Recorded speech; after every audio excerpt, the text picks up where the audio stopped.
And we're back.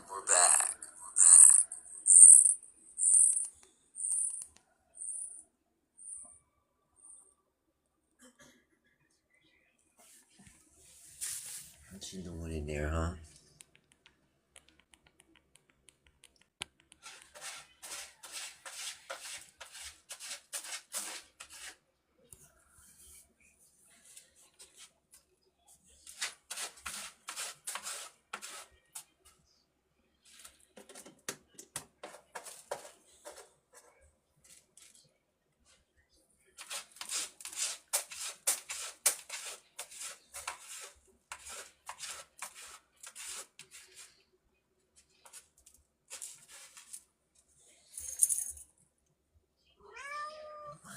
Where's your toy at? Where's your toy? Go get a toy. Go get me one. Hit the request button, inshallah. It's me, Abdullah El Nasibi, Ibn So-and-so.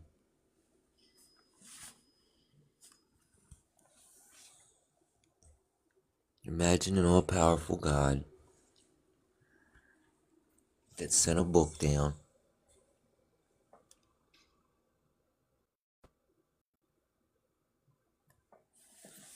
Let me get this right. The Quran's the third part of a 3-part series, but somehow you lost the first 2 books. But the book that you did manage to preserve, half of it's abrogated. And the books you are correcting are corrupt. Am I right? Hit the request button, inshallah. It's me. It's your boy, Abdullah El Nasibi, Ibn So-and-so.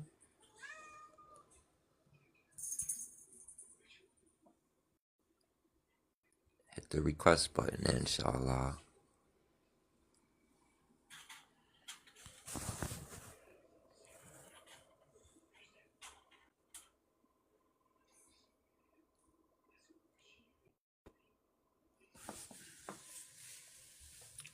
What makes you think Allah's book is an authority over his other 2 books?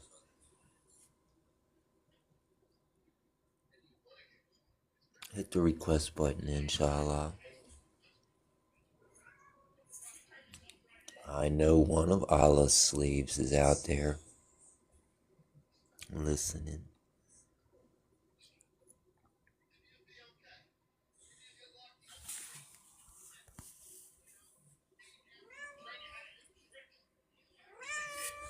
Where's your toy?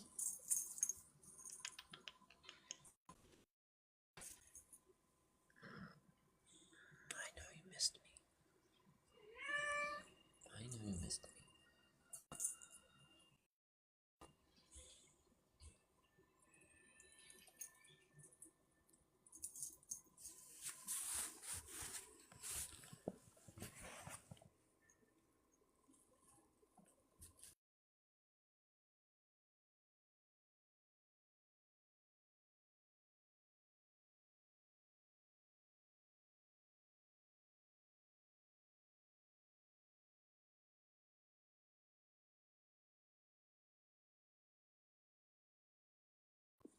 Any one of Allah's slaves want to come up? Hit the request button, inshallah. Let me see if I got the story straight. Allah sent a book to be an authority over his other 2 books, but they're all 3 his. Am I right? And the book he did send, half of it's abrogated. So imagine you made a movie about 2 other movies that nobody's seen, but the 2 movies that they did see were corrupt. So now you gotta send another movie to fix the other 2 movies that you sent before. But the movie you did make about the other 2 movies, half of it's abrogated. Now would you see that movie? Hit the request button, inshallah. Imagine a God sending an angel to meet a man in secret in a cave, to beat him up and tell him to read 3 times, and yet he still can't read. Imagine a book where the first chapter is in the back of the book and the last chapter is in the front of the book. Hit the request button, inshallah. It's just me. It's Abdullah El Nasibi, Ibn so-and-so. I'm inviting Muslims.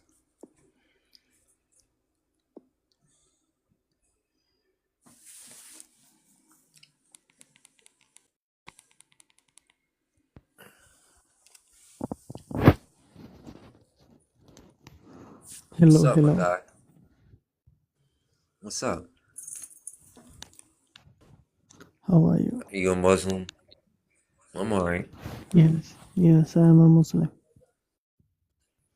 Why are you a Muslim? I was gonna ask you about the thing you said.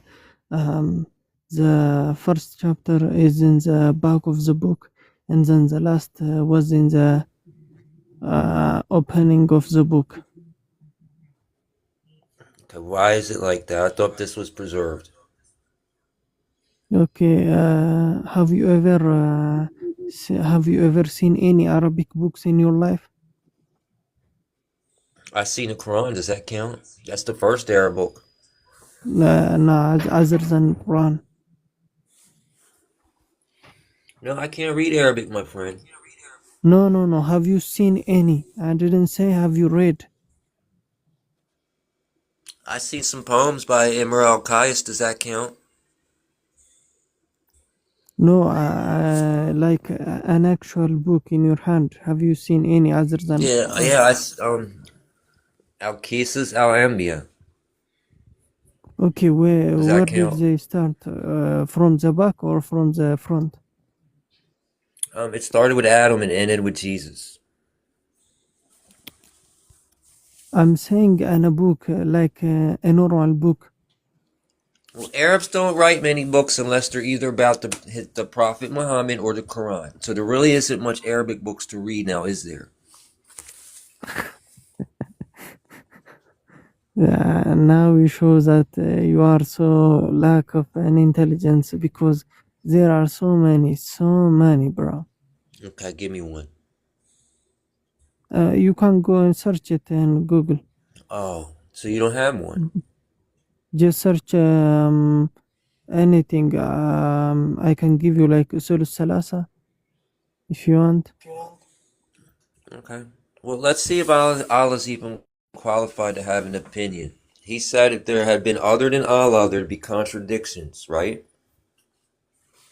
No, I am talking about the book. You said that it starts from the back. The first chapter is from the back end. Like it shows that how lack of intelligence you have. I'm the stupid one, right? Because I don't put the first chapter in the back of the book.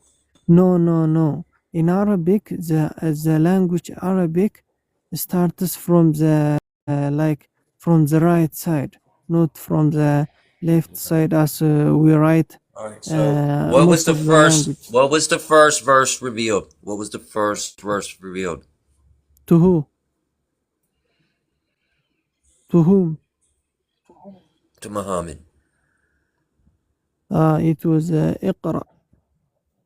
Okay. Read. What chapter Read. number is that? What chapter number is that? It is so okay. Let me see.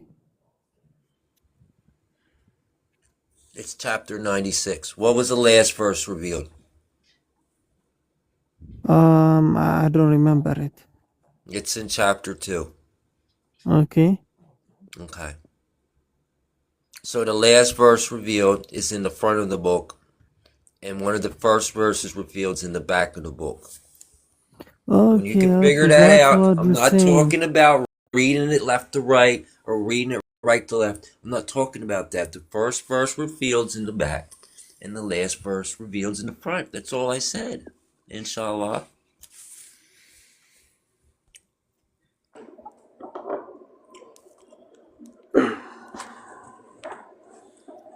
What's Why are you up, guys dude? talking? Allah is the Muslim God, right?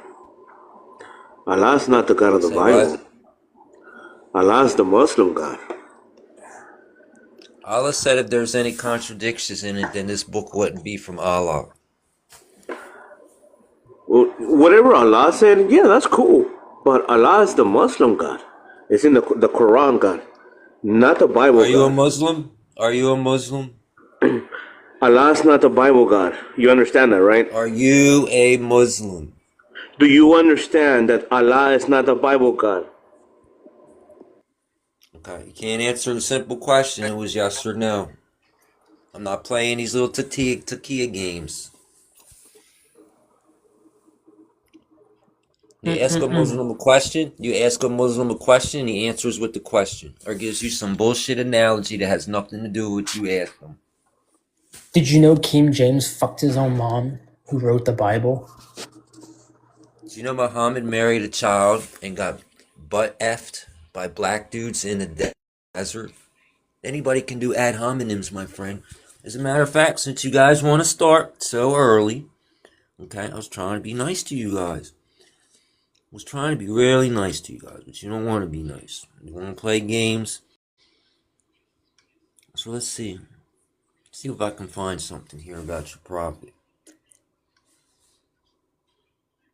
See what I can find. Since you guys want to talk shit, not be nice to people.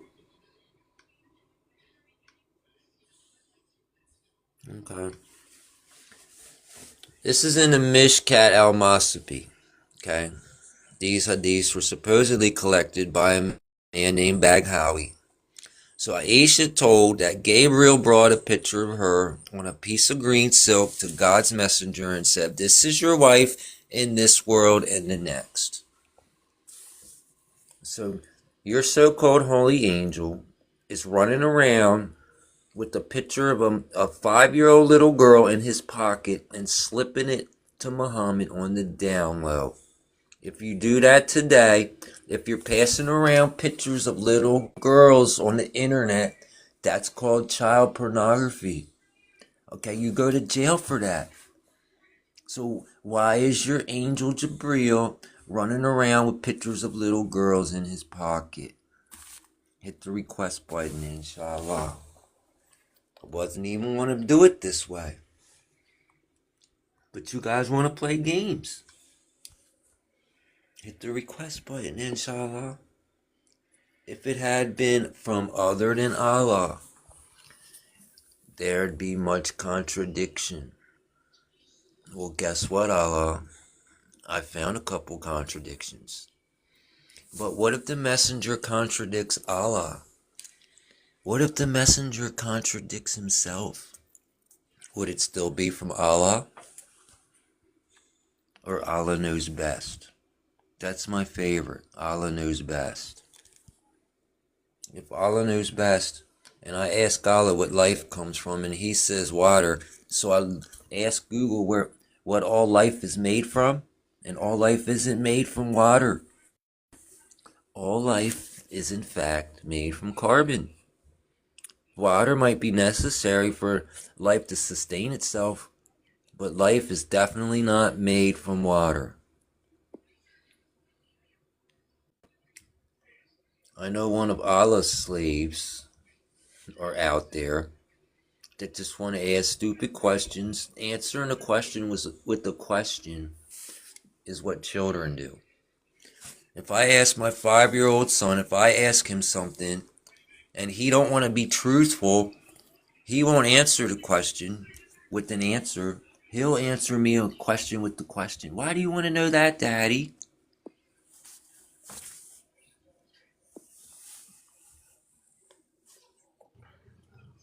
Yeah, hello. Assalamu alaikum. Wa alaikum. What's up, man? Good. Now you brought an hadith the other time. Which hadith is that? That's in the Mishkat. Where? Mishkat al-Masabi. Mishkar possibly what number? I don't know. I can look it back up if you like. Do you have a Yeah. reason why Jabril's running around with pictures of 5-year-old little Yeah, girls? bring that here. let's say the hadith. Maybe he actually said what you said. Why is he slipping pictures of little girls to the prophet on the down low? Can you just give me the hadith so that we can actually check it out? Aisha told that Gabriel brought a picture of her on a piece of green silk to God's messenger and said, "This is your wife in this world and the next." Hold on, let Tirmidhi me. transmitted it. Hold on. Book 30, Hadith 205. Hold on.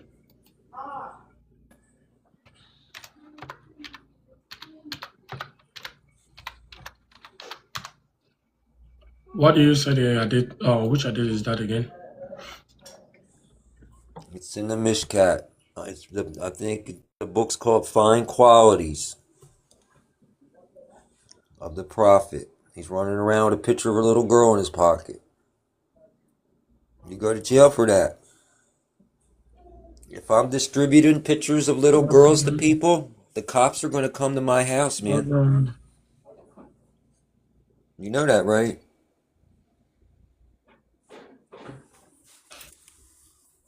Did Abu Bakr know that they were trading pictures of his daughter? Did the Prophet tell Abu Bakr that he was keeping pictures of his daughter, him and Jabril? This guy does not. I don't even know what you pronounce it. Okay. Is that halal? Okay. What number? It says Book 30, Hadith 205. Sunnah.com reference. Just hold on.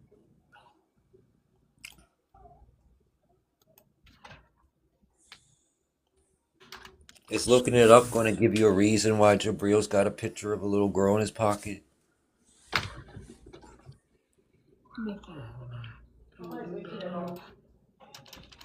You know that's illegal, right? Book. That's against the law.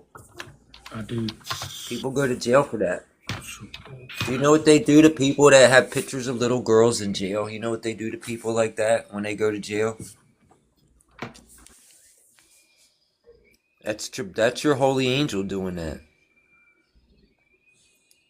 How did he get this picture of Aisha? Abu Bakr didn't give it to him. Relax.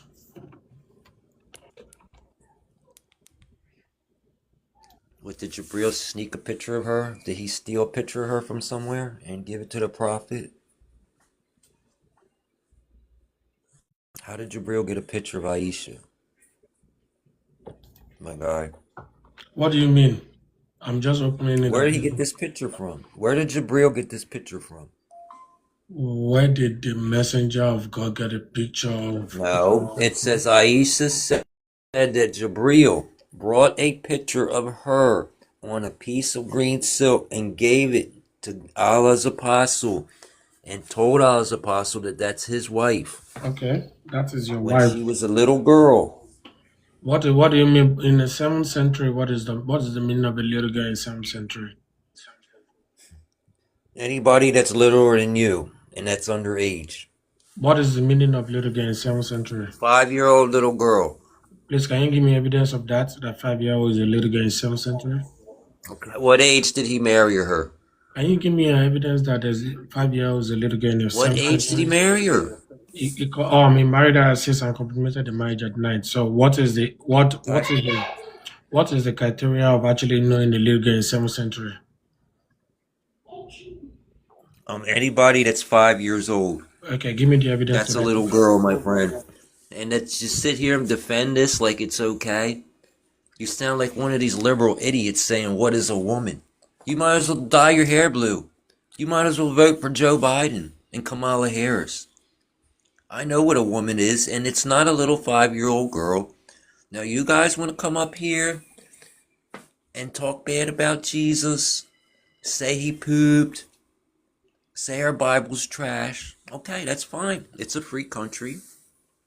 But you don't like it when somebody asks you a question of why your holy angels running around sneaking pictures of 5-year-old little girls and handing them off to the prophet without her father's permission. Did Abu Bakr give Jabril permission to be passing pictures of his daughter around to people? I thought Abu Bakr didn't want Muhammad to marry her. I thought Abu Bakr said, I thought we're brothers, man. I thought we were friends.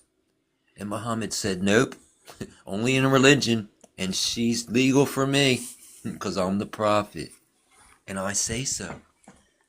Other than Muhammad saying so, what reason does Muhammad have to be marrying little girls? I just wanted to talk about contradictions in the Quran.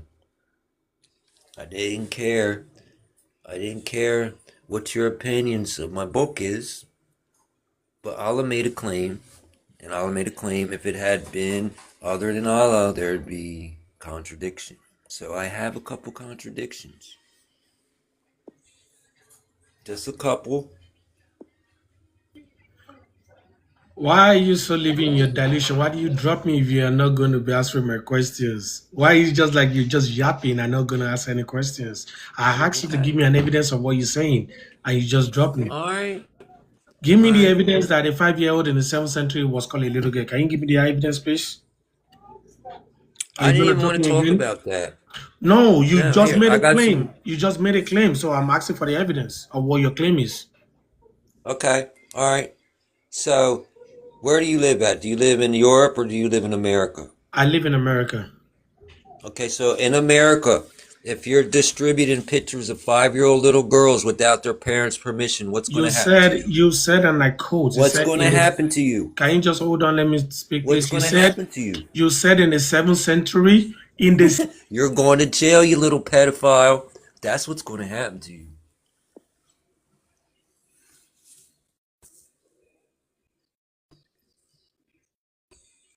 I'll come up here and advocate for child marriage because I'm just going to get rid of you, no matter what century it is. Hello, mate. You alright? What's up, man? How you doing? What's up, my guy? I'm all right. That's great. So, what's the argument here? I'm just examining Allah's claim in chapter 4, verse 82, where he says, if it had been from other than Allah, there'd be contradictions. What verse exactly? Show me the verse. Show me the verse. All right, let's start with some easy stuff, with the regular stuff. I just want to see what you're going to say, all right? So, can anybody alter Allah's words? According to chapter 6, verse 115, and the word of your Lord has been fulfilled in truth and in justice. None can alter his words, and he is the hearing and the knowing. Indeed, nobody can alter his words. Okay, well, chapter 3, verse 50, and I have come confirming what was before me of the Torah, and to make lawful for you some of what is forbidden to you. And I have come to you with the sign from your Lord, so fear Allah and obey me.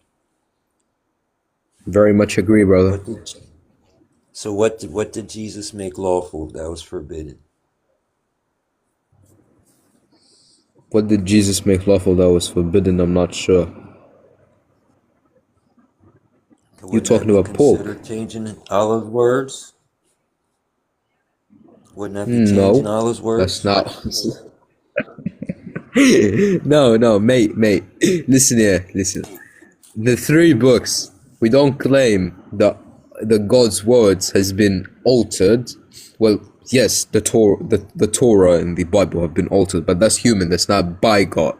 Like, not a contradiction here. Okay. And also, the altering here is referring to the Quran, as well as the fact that the Torah had laws for the Israelites. Then Jesus, peace be upon him, came to fulfill the laws. You know, the prophet added, gave the word of God. Then the final stage, the 3rd stage, which is the true unaltered word. We don't claim that there's alteration. It's just like, you know, God sending a prophet to correct. Okay. All right. That's a good answer. Thank you, man. So, are intoxicants a sign or intoxicants a defilement from the work of Satan? A what? From the fruits of the palm trees and Chapter grapevines you take 16, verse intoxicants. 67. Bloody hell. So what is the point here, Indeed. if you do not Indeed, mind? that's a sign. I'm From just the fruits asking. of Look, palm Allah made a trees. claim, so I'm checking out his claim. What is the claim here? That's all. Are intoxicants a sign, or are intoxicants defilement from the work of Satan? Sure. Which is it?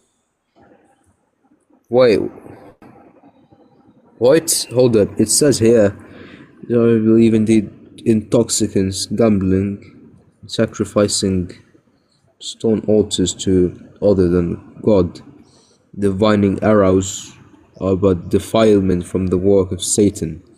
So there's a problem here. There's cropped in half, mate. I can't really see, blimey. Okay, well, you got a Quran, right? You can go to chapter 5, verse 90, and you can read it for yourself. It says, "Oh, you have believed, indeed intoxicants, gambling, stone altars, and divine arrows are but defilement from the work of Satan." But chapter 16, verse 67 says that, "And from the fruits of the palm trees and grapevines you take intoxicant and good provision." Indeed, that's a sign for people who use reason. So are they a sign, or are they works from Satan?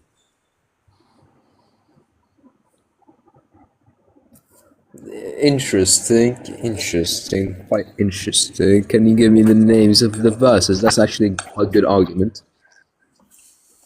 Chapter 16, verse 67, and chapter 5, verse 90. If you do not mind, could you write them in the comments? There you go.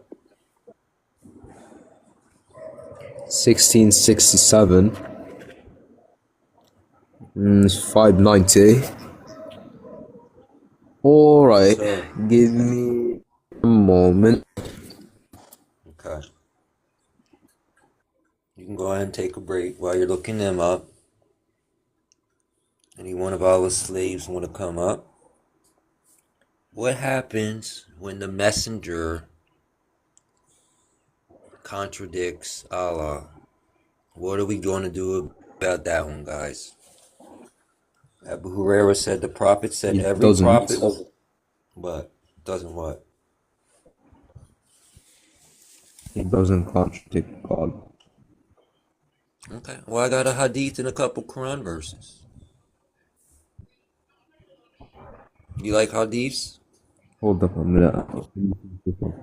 Yeah, I do like hadith. Hold up a minute, though. Okay. Well, Abu Hurairah said that Muhammad said every prophet was given miracles because of which people believed. But Allah says that Hud, he wasn't given no miracles and nobody believed in him. And Noah, no one believed in him. So what's Allah's messenger talking about? That every prophet was given Hold miracles up. because of which Hold people up a minute. believed. I'm kind of in a natural. Okay, hold up. Let me read. I'm on a website called IslamicStudies.info. There is no contradiction between these verses. Rather, they present a timeline of the gradual prohibition of alcohol and differentiate between the natural provision from God and the behavioral choice of humans. Quran 1667, Surah An-Nahl. This verse was revealed in Mecca before alcohol was completely forbidden. It highlights the bounty of God by pointing out that dates and grapes can be made into both intoxicants and good provision, like juice or vinegar. It acts as a sign for people of reason because humans are given the choice: use these natural gifts for nourishment or abuse them to cloud the mind. Quran 590, Surah Al-Ma'idah. This verse was revealed later in Medina and outlines the final ruling in Islam. It classifies the consumption of intoxicants and gambling as abominations and tools of Satan, commanding believers to avoid them completely. So that's the explanation here. Okay. All right. That's a good explanation. Yeah, great. So what about Allah's apostles' claim that every prophet was given miracles, but Allah says they weren't? God's prophet said every prophet was given miracles, and the Quran doesn't say that. They said, "O Hood, you have not brought us clear evidence, and we aren't ones to leave our gods on your say-so, nor are we believers in you." Well, That's the this is people a of speech. Ad. Hold up, mate. Listen, this is a speech from the disbelievers, the pagans, who are. It's third person speech. The Quran is trying to entail you what they were saying to Hud. It's not the Quran actually saying that. It's not God saying that. Okay. All right. Well, Allah says to Noah that no one will believe from your people. That is true. Nobody believed him until they got flooded, which we agree upon, both Christianity and Islam and So who's Judaism. right? Who's right, the apostle or Allah? Where did the apostles say the people would believe in Noah? Okay. What was Hud's miracle? Noah and Hud are not the same person. Okay. Well, he's a prophet, right? Hud's a prophet. Sure. Okay. What miracle was he given, and who believed him? I'm not sure about Hud exactly because I haven't studied him or researched him exactly. I know he's a prophet, but don't know his story, like to be truthful with you. So I'll search up what he did. What is Hud's miracle? Prophet Hud's miracle. Let's see, mate. Let's see. Primary miracle of Prophet Hud, as emphasized directly in the Quran, was his absolute survival and immunity against a massive, powerful nation that sought to destroy him. Unlike other prophets who were given physical signs, like the staff of Moses or the healing touch of Jesus, Hud's greatest proof was his divine protection, the miracle of the unanswered challenge. Prophet Hud was sent to the people of Ad, a tribe of giants known for their immense physical strength, military dominance, and towering architecture. Basically, like, an empire or something like that. When they mocked his message and claimed that idols had driven him mad, Hud stand entirely alone and delivered an open challenge to the entire nation. He said, "Scheme against me altogether, then give me no respite. Indeed, I trust in Allah, my Lord and your Lord." Quran 11:55-56. Classic Islamic scholars like Ibn Qayyim al-Jawziyah point out that for a single unprotected man to openly defy a terrifying violent superpower and for them to remain completely unable to lay a hand on him or harm him was a glaring supernatural sign of divine protection. While his ultimate protection was his core proof, Islamic tradition and Quran note how the elements shifted around his ministry. The 7-year drought, as a warning sign, Allah withheld rain from the people of Ad for years, 7 years, causing a massive famine. Who would use this as a sign to call them for repentance, promising that if they believed, rain would return. The howling wind, when Ad completely rejected him and demanded to see God's punishment, a ferocious freezing hurricane was unleashed. This miracle of this event was its selective destruction. The wind raged for 8 days and 7 nights, completely wiping out the massive physical structures the people of Ad had built while perfectly bypassing and leaving Hud and his small group of believers untouched. So basically, everything everything around him was wiped, and he and his group of believers I were know the untouched. story good. I know this story. Well, if you do know this, then this is clearly a miracle. Don't you agree? Who believed him? It literally says, and his small group of believers untouched. Him and his small group of believers. That's a tafsir. That's not in the Quran. Well, we take from the tafsir as well. Islam takes from the tafsir. Okay. Am I right? All right. Yeah, sure. Same thing with the Bible. You guys take from the church fathers explanation of the Bible. Otherwise, we would have a lot of bad reinterpretations of the Bible. Am I right? We already have those. We don't need the scholars to misguide us. We already have those. No, not scholars, church fathers that built Christianity. Yeah, the ones that were there. Not the ones Yeah, that came 500 years later. Not the 500, not 500 years. What I'm saying. So the church fathers, like Augustine and James, his brother, Paul. We know, yeah. Yeah. Do you take from them, right? They build Christianity and they contextualize the Bible. Otherwise, if you just take a quick look at the Bible, obviously at the bad verses, and try to interpret for yourself, you would say, "What the hell is this crap?" But obviously, that's not it. Am I right? Okay, sure, man. Does Allah guide or Muhammad guide?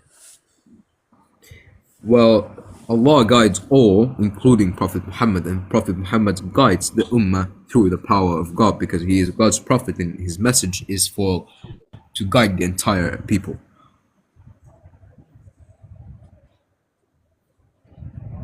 Can you hear me? Okay, well, chapter 28:56 says Muhammad doesn't guide who he likes, but Allah guides who he wants to. And chapter 42 says Did he you didn't hear know what what it said? inspiration was or faith, but Allah gave him a book, and we made it a light by which you guide our servants, and indeed you guide to a straight path. So does Muhammad guide or does he not guide? Mate, did you hear what I said?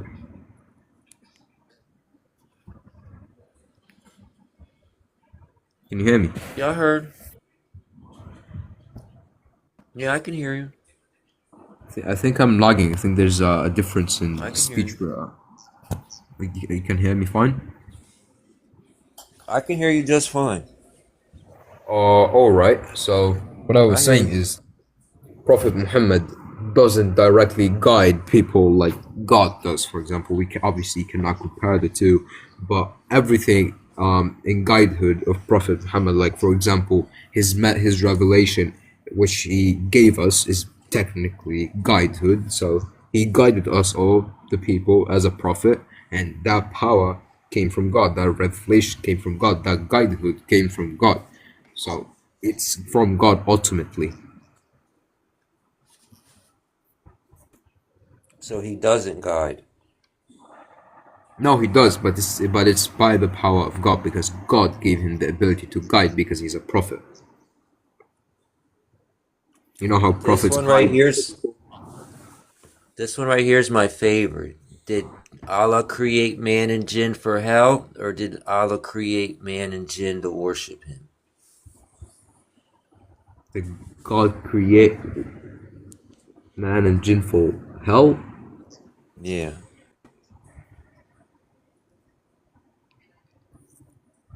Hold up, let me see. What is this? We have Chapter certainly 7, verse created 179. We have certainly created for hell many of the jinn and mankind. Can you give me the chapters for this 7? Okay, nice. Did not create the jinn except to worship him.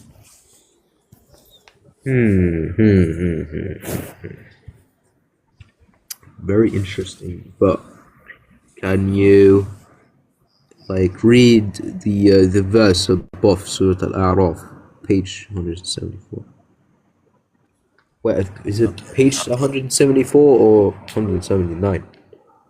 179. Page 174, yeah. And we have certainly created for him many of the jinn, and they have hearts which they do not understand, they have eyes which they do not see, and they have ears which they don't hear. Those are like livestock, rather they are more astray. It is they who are heedless. And then chapter 51:56, Allah said he didn't create jinn and mankind except to worship him. That is a good point. Now, give me a minute. I'll see. Let's see. Chapter 7, 174.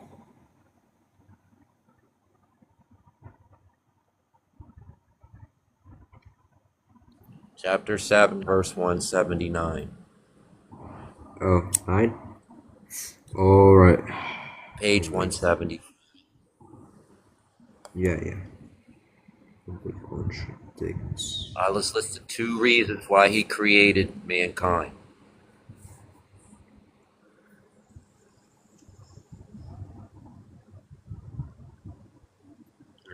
I can grant you that he created man to worship him, but why did he say he created him for hell?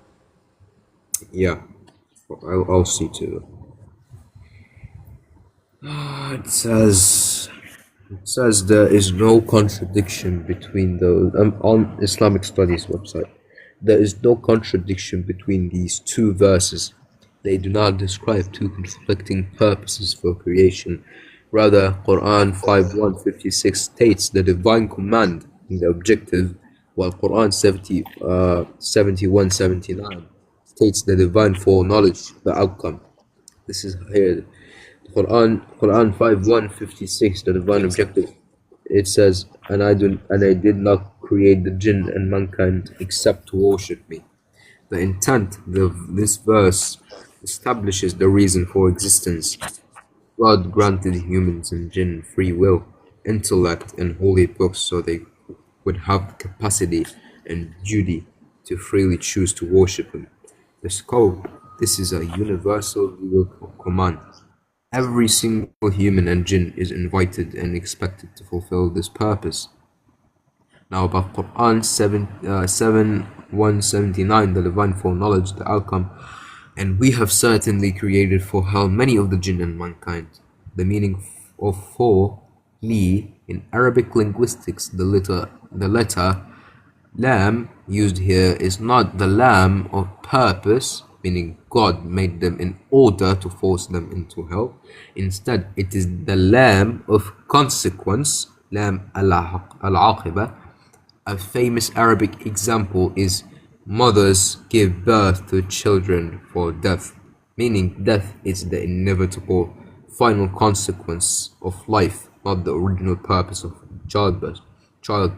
So the misconception is about the linguistical structuralization. The reason the verse immediately goes on to explain why they end up there. They have hearts, which is, it says on the quotation, they have hearts with which they do not understand. They have eyes with which they do not see. And they have ears with which they do not hear. They land in hell because they actively chose to abuse their free will, not because God denied them the purpose mentioned in 5:156. Summary: God created mankind and jinn with the purpose to worship Him in 5:156. However, because God exists outside of time, He already fully knows the final outcome.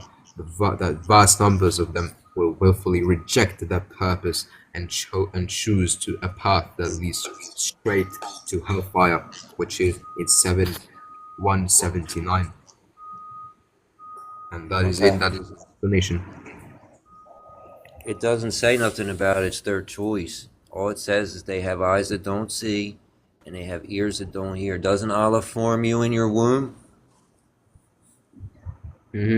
But that's the explanation from the Islamic side. It's based on the tafsir and the scholars. Okay.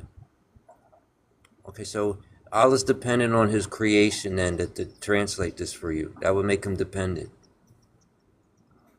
Well, that is quite an exceedingly preposterous argument, because then sending prophets would technically make God dependent on humans to give His message, which is a that's preposterous another argument. That's another argument I have. Chapter 3, verse 31 says, "Say, O Muhammad, if you should love Allah, then follow me, and Allah will love you and forgive your sins." So you can't even get your sins forgiven unless you follow Muhammad. Yeah, that is true, because if you didn't follow Muhammad, you wouldn't be a Muslim, so you can get your sins forgiven because you're not a Muslim. Okay. So you don't think that's a dependency? You can't, Allah can't love you unless you follow Muhammad? Of course, because you're not a Muslim. If you don't follow Muhammad, you're not a Muslim, which makes So you Allah out of. can't forgive your sins without Muhammad. Yes, because you're not a Muslim if you don't follow Muhammad. There's That's the no point. other way Allah can forgive your sins. No, because if you weren't following Muhammad, then you'll be like a Christian or a Jew or a disbeliever. You wouldn't be a Muslim for God to forgive you in the first place. So he's dependent on me being a Muslim.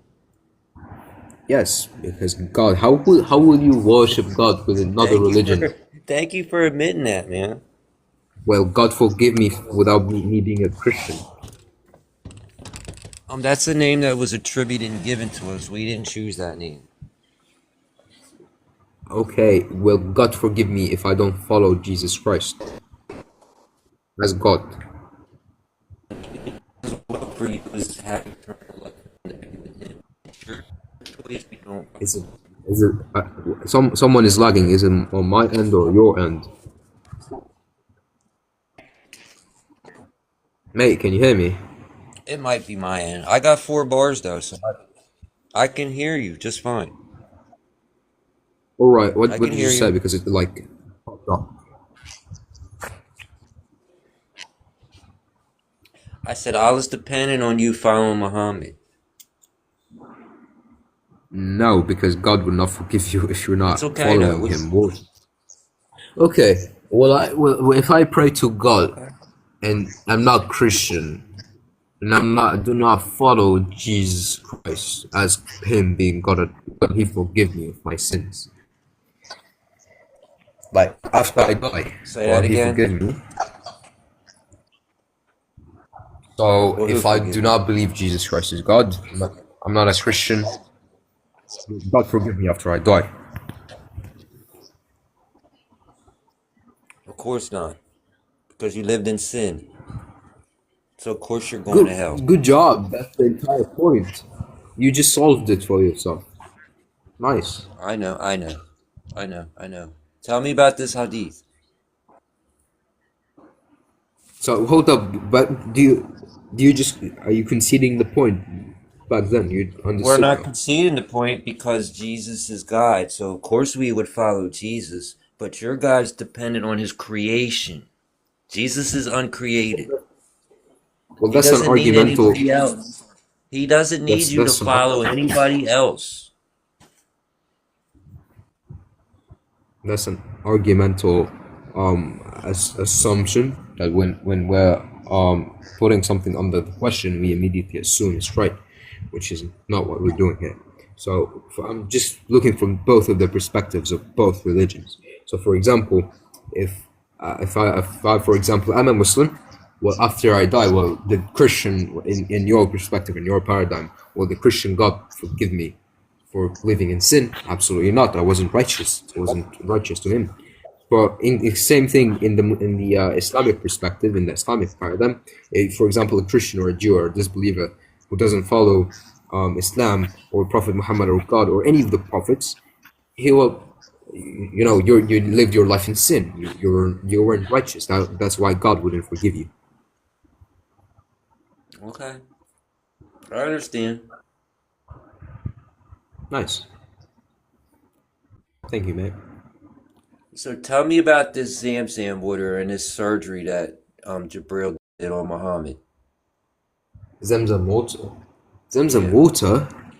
Yeah. What's wrong with Zamzam water?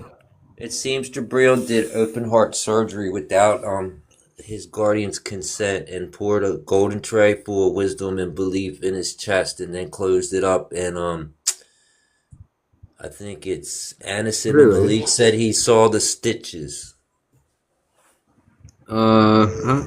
So you don't believe he can make open heart surgery? Maybe he studied for it at university in heaven or something. Yeah, but what was the point of doing the surgery twice? Because he also did it on the night journey. You don't believe in religious stories? Don't believe in stories? Okay, well, see, Anas ibn Malik reported one story. It says Anas ibn Malik reported that Gabriel came to the messenger of Allah while he was a little kid, opened his breast and took out the heart and put a golden tray of wisdom in Zamzam water. But then Anas ibn Malik narrated that Abu Dar said something different, that he was at his house and he was in Mecca on the night of Mirage and Jibril descended. So was it during the Mirage or was it during when he was a child? Mate, he didn't put Zamzam water in his chest, but okay. What's the problem with the hadith? Yeah, what's the Okay, problem? so which is it? Did it happen 2 times or did it happen once? Yoma, follow me back. Anyways, happened once or twice. It's kind of cropped, mate. Like bloody hell, I really cannot see what's going on. Like it's half of it. Okay, well, I'll put the hadiths in there so you can look them up. One says he was Put me the a hadith. child. One says he was just a little child. And the other says he was a grown adult living in Mecca when it happened. Wait, so you're saying one says he was an adult and one says he was a child? Right. Bukhari 1636. Very interesting. So one is in Sahih Muslim and one is Sahih Bukhari. Well, this is just maybe a disagreement of the narration or something like that. Okay. One says Anas ibn Malik said that Abu Dar said it, and the other says Anas ibn Malik said it. So did Anas ibn Malik say this, or did Anas ibn Malik say that Abu Dar said it? One's in Muslim, one's in Bukhari.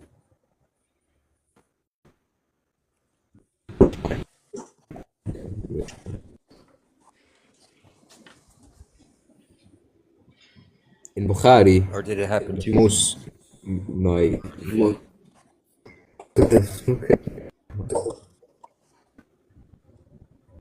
You keep breaking up. can you hear me? Breaking up.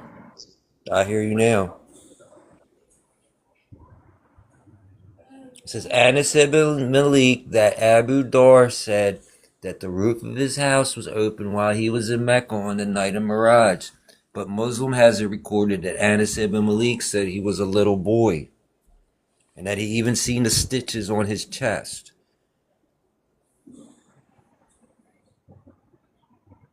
Okay, what does how to, they're both different narrators. They're both different narrators. They're bound to have differences, obviously, but the main story remains, regardless of where they got it from.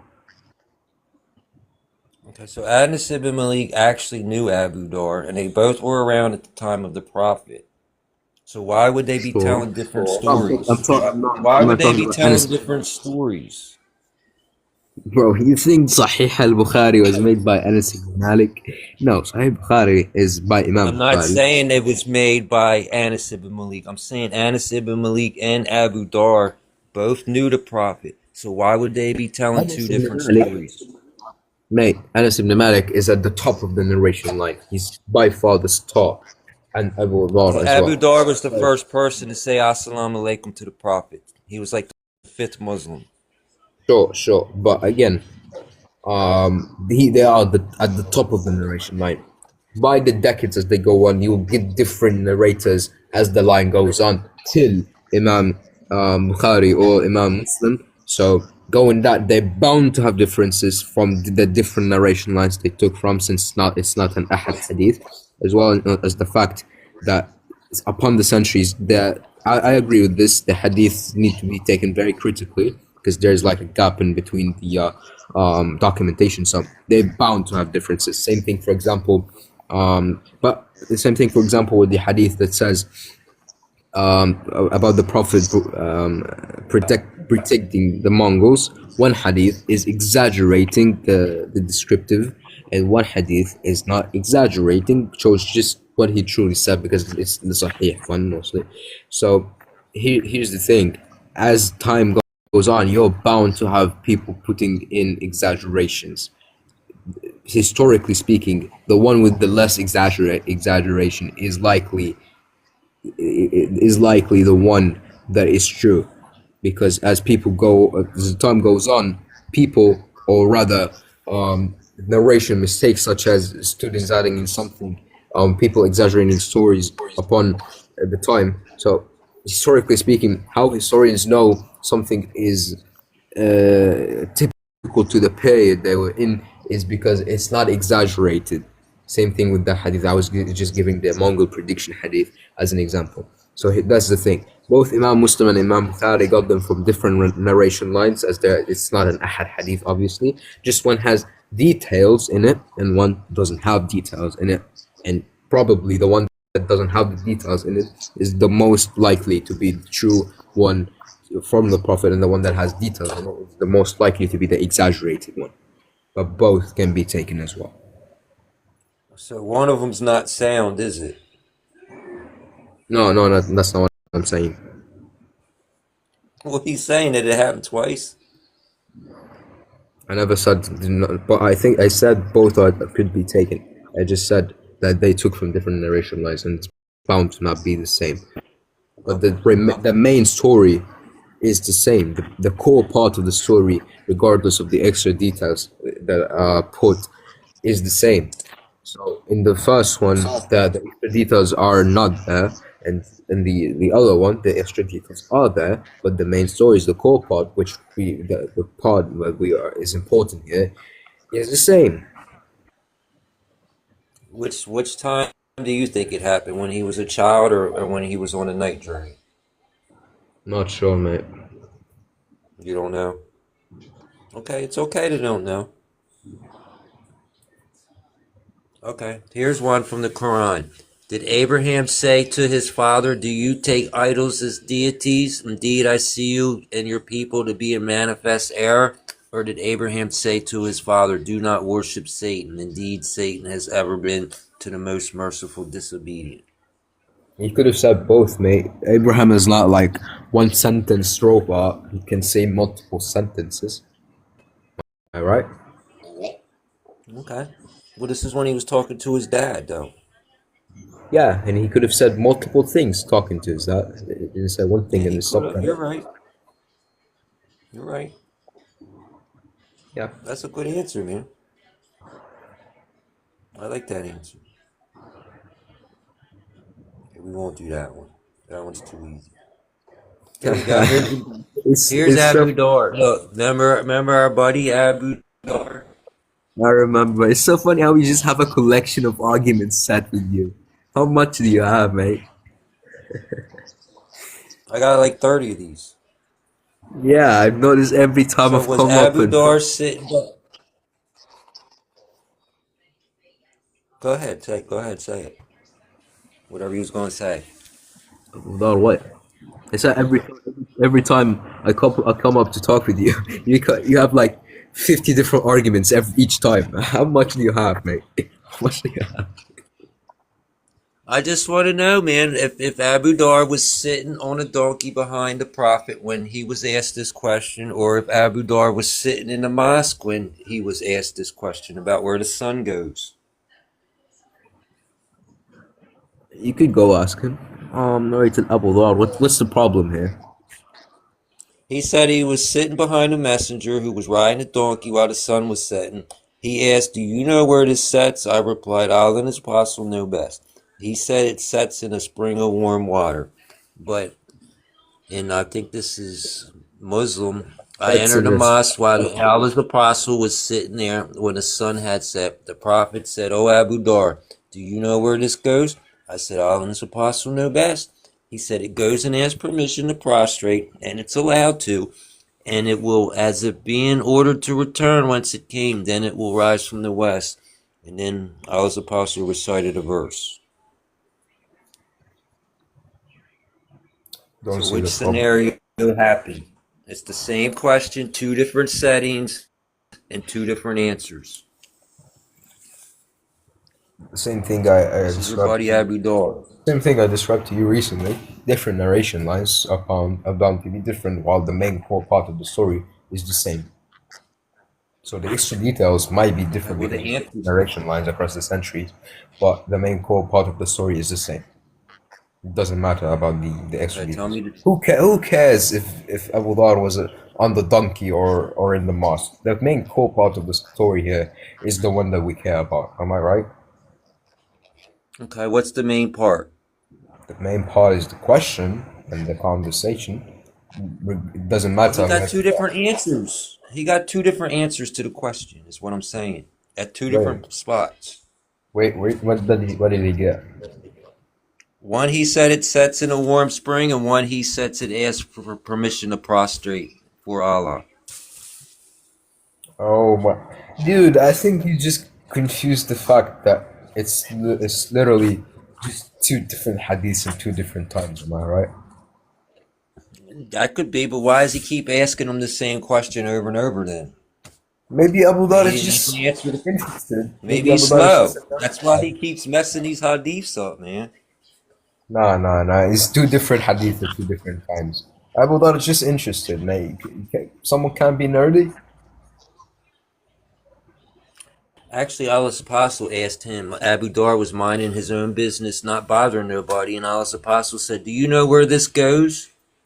Then the Prophet was interested. Doesn't matter. Okay. All right.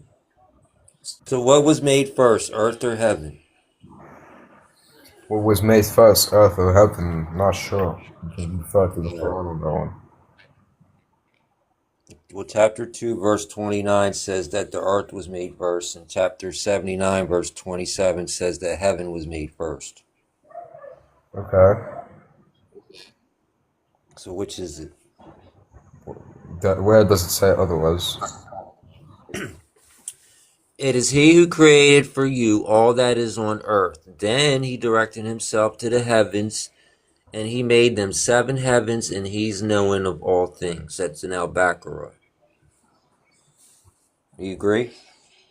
Sure. Okay, well, chapter 79, verses 27 to 30 says, "Are you a more difficult creation, or is heaven? He constructed it. He raised its ceiling in proportionate, and he darkened its night and extracted its brightness, and then after that he spread the earth." Do you want the verses in the comments? So you can go get your refutation from the internet? Sure. You can do that. Alright. You're not talking with an imam, right? You're just talking with the Muslim. Everybody of us is searching for knowledge. I'm doing this for your benefit too, man. Of course, mate. Everybody of us is searching for knowledge. That's right. Which do you think was made first? We'll see about that once I see look for the answer. Because you make good points, and I answer them after if I don't know them already. No, you give me an answer somebody else gave. You don't give me your own answer. Yeah, because I'm not a scholar, really. I'm just like you, man. I'm just a Muslim. You're just saying you're a Christian. You're not a scholar. You're not a priest. I'm not an imam. I'm not a scholar. So both of us are laymen trying to discuss this. Okay, so why don't you present these questions to your imam? All these arguments I give you. You should ask him. My mosque is like how much away, bro? I'm not sure how much away. I'm not driving to ask my imam this. On Friday, the most excellent of days, when you're submitting blessings to Muhammad, because you know they're going to be submitted to him. There's a difference between praying to someone and praying for someone, mate.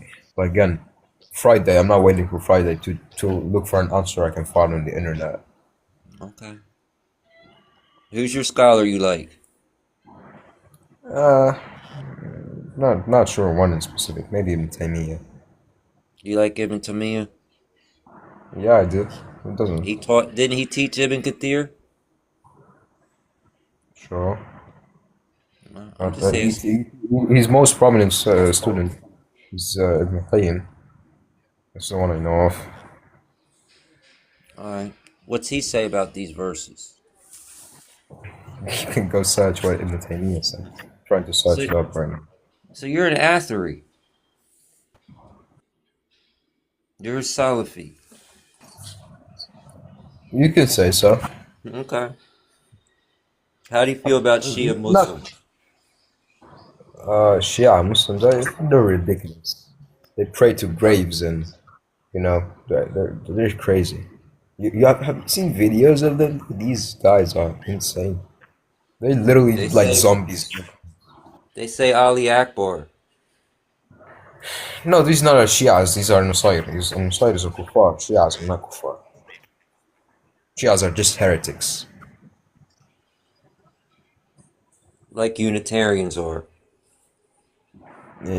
Well, not exactly, because Unitarians are literally kuffar in terms of Christianity because they don't recognize Jesus Christ as God. But like, for example, Mormons, you can count them like that.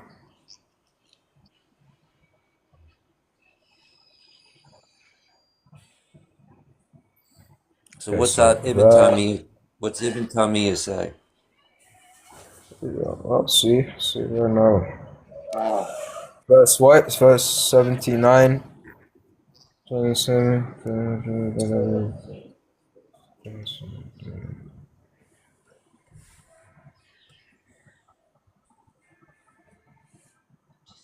It can't be both.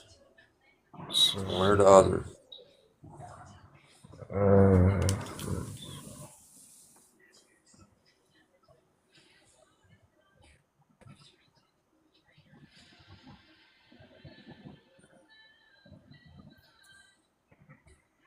don't know why your Muslim brothers want to keep coming up. They're not going to give me any better answers than you're going to give me because you're giving me from Ibn Taymiyyah.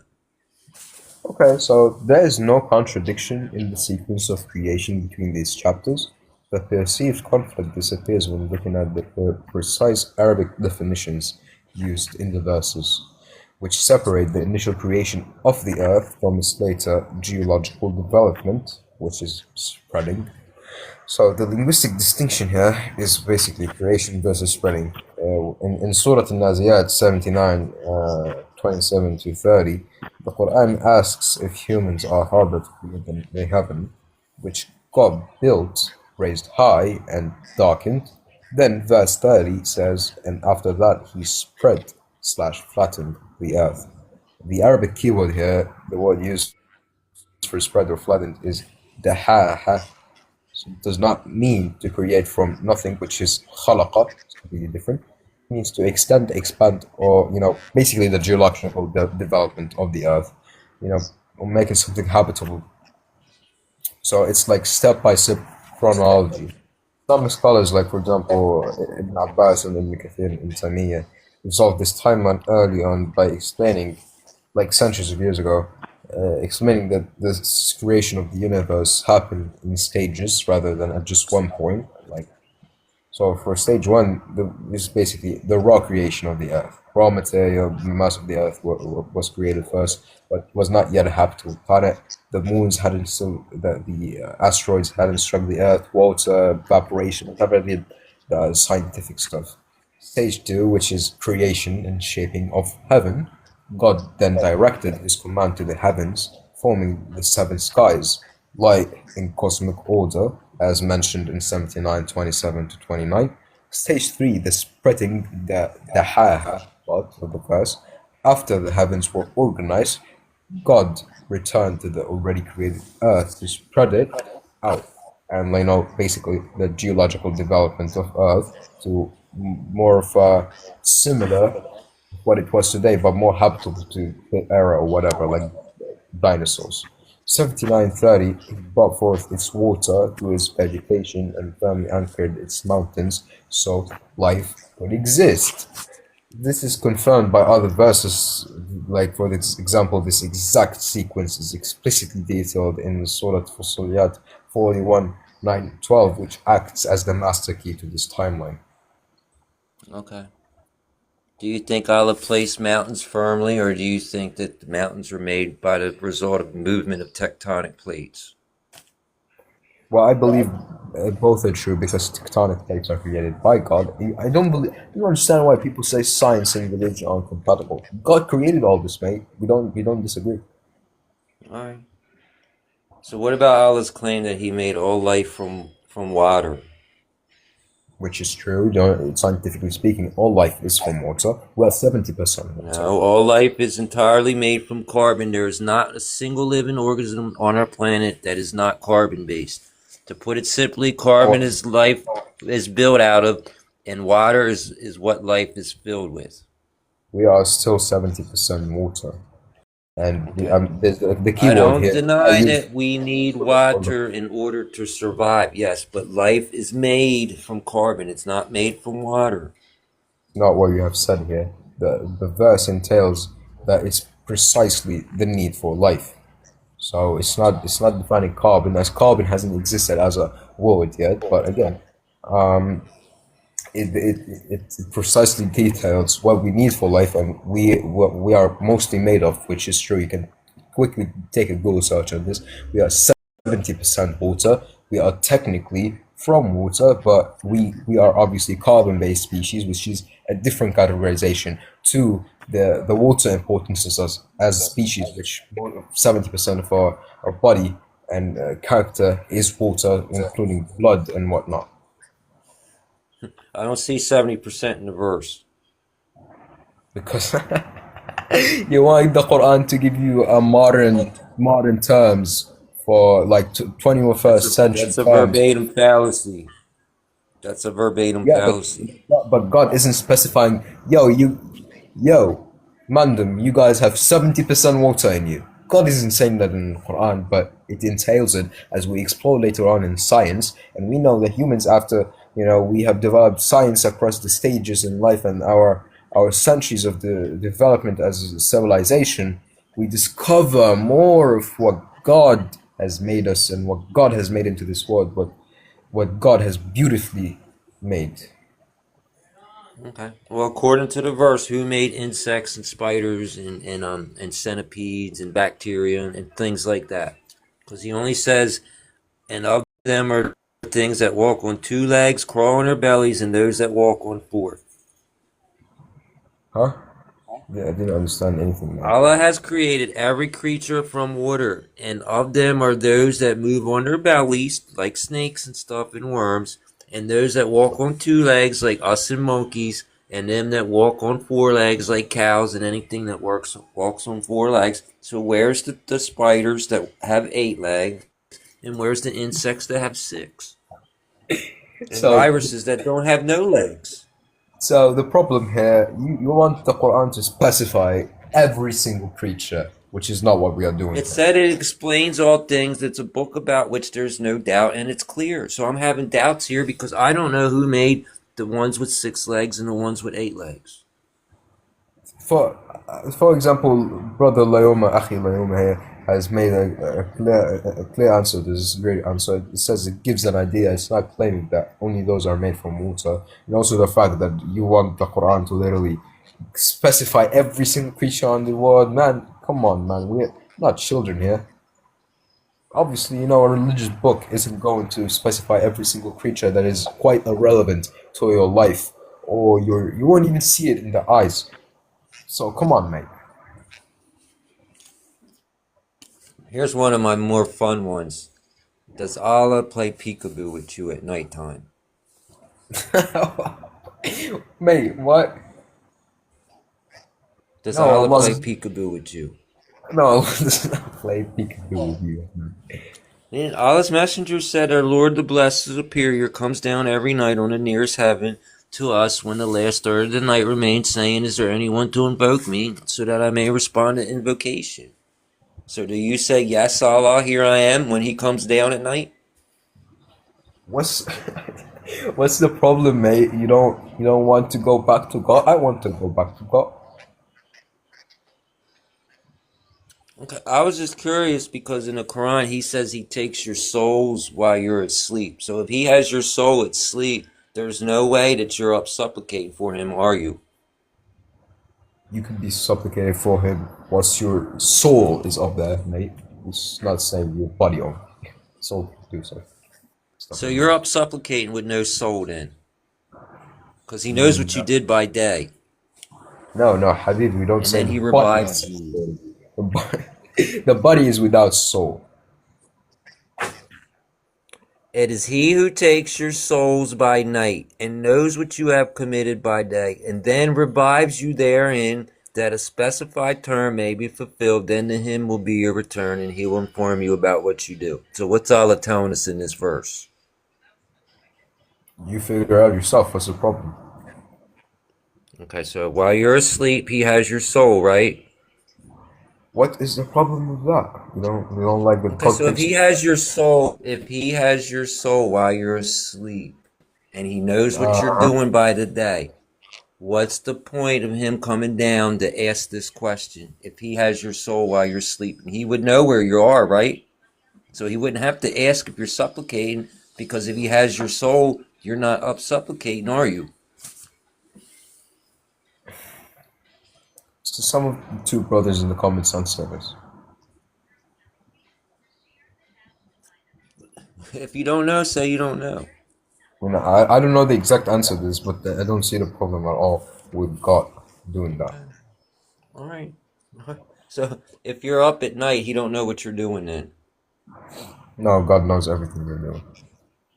Okay, so why is he coming down to see who's supplicating for him if he says he knows what you did by day and he has your soul while you're asleep? Why did Jesus Christ come down then if he knows everything that's going on? Oh, Jesus knows best. I'm going to use one of your answers. Come on, then you answered it, man. You answered it. And this guy's like, oh, my brother, he says the hadith is metaphorical.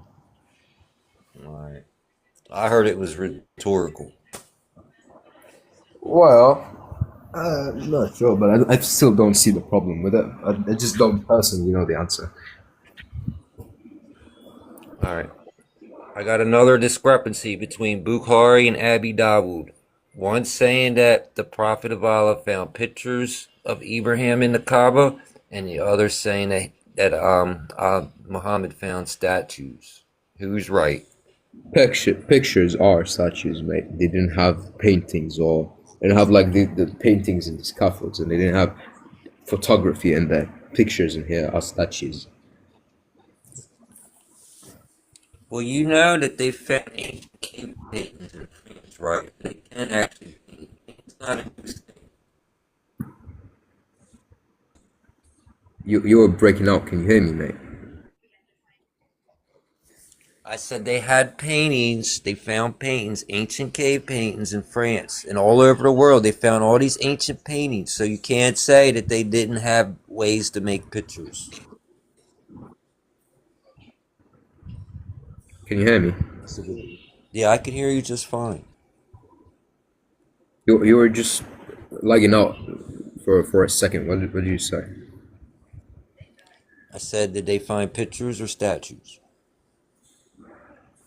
You can find both. It's Okay, not that's a here. good It answer. doesn't necessarily contradict. You can just find both of them because pagans. Pagans, they worship paintings and statues. Like, am I right? Right. Same thing with you guys. You guys worship images of Jesus Christ, but that's not the topic. Okay, we can talk about that later. Sure. Okay, so in chapter 5, verse 17, they have certainly disbelieved who say Allah is Christ, the Son of Mary. Say then, who could prevent Allah if he intended to destroy Christ, the Son of Mary? So these people are saying that Jesus is Allah, right? Is that what Allah is telling us in this verse? Well, are you talking about the Mariamites? In chapter 5, verse 17. Allah is saying they certainly disbelieve. They're saying that Jesus is Allah. Sure, you have certainly disbelieved. If you believe Jesus is God. Okay, so what's the point of Jesus, if Allah asking Jesus, "Oh Jesus, Son of Mary, did you say to the people, take my mother as deities besides Allah if they think Jesus is Allah?" Why would he be asking that question? What's the problem with Wouldn't they answer, no, Jesus, we think you're Allah? What's Wouldn't the they problem? say that when he asked that question? If they believe Jesus is Allah, and Jesus asked us this question, what do you think we would say? We would say, no, Jesus, we think you're Allah. That people that thought Jesus was God was not at the time of Jesus Christ. That was after Jesus died that people started worshiping him. Okay, so what's the point of asking a question if they think Jesus is Allah? Lyoma, he's not making about the Mariamas and the Palladians argument. He's talking about this is ridiculous, preposterous argument. But Actually, these people that saying this, they're actually worshiping Allah because they think Jesus is Allah. So they're actually monotheist in the verse. okay, so I'm worshiping John Polk, for example, and I believe John Polk is God. Am I now worshiping Allah?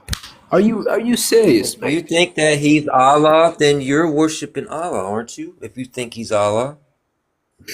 That's just my thinking. It doesn't entail about the larger truth about who Allah is. It's just you're being ridiculous.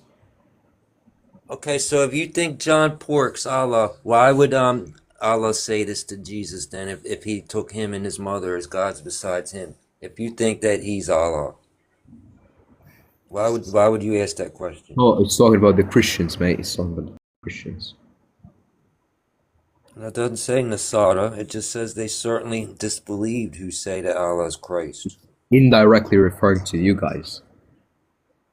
Okay, so we think Jesus is Allah. Why would Allah ask Jesus this question if we think Jesus is Allah? Why would he be asking about him and his mom and some other dude? If we just You think never that Jesus is never Allah. heard of metaphorical statements, have you? Another rhetorical? No, metaphorical. Another not. metaphor. Metaphors are everywhere in the Bible, mate. But again, here's the thing. When in this verse specifically, it's indirectly referring to you guys and another sect of Christian heretics who are basically two of them, Mariamites and Palladians, who existed before Prophet Muhammad, and it's referring to both three of you guys basically. It's referring to Christians, normal Christians who believe Jesus Christ is Allah and God, which is heretical, and it refers to both Mariamites and Palladians who venerated and worshipped Mary. So it's referring to you guys generally, and Mariamites are considered within the fold of Christianity, although the main churches consider them heretical. But again, so it's indirectly referring to you guys. Same thing. Allah never makes the claim. Allah never makes the claim other than this verse about his mom. Allah only says that the people that say that Jesus is Allah, that they're ones who disbelieved. So why is he asking this question, including himself, Jesus, and his mom? Why would he ask that if we think Jesus is Allah? Aren't we monotheists? It's preposterous. What the hell does that mean, brother? Brother, hold on. It's just indirectly entailing to Christians, mate. It's referring in the verse, for example, let's say, for example, Mo Lester, for example, have committed a crime, and then I, for example, refer to Mo. I refer to, let's say, John. This guy committed a crime, so I'll say they. Let's a group of people, for example, because it's referring to they here. So let's say John, Will, and Chow, for example. John, Will, and Chow have committed a crime, federal crime. Then I refer to them. They have certainly committed a crime. Those who have, you know what I'm talking about. So it's indirectly referring to these group of people. It's just an indirect referencing, and it's everywhere in all scriptures across the world, not only religious. It's just a way of linguistic structuralization.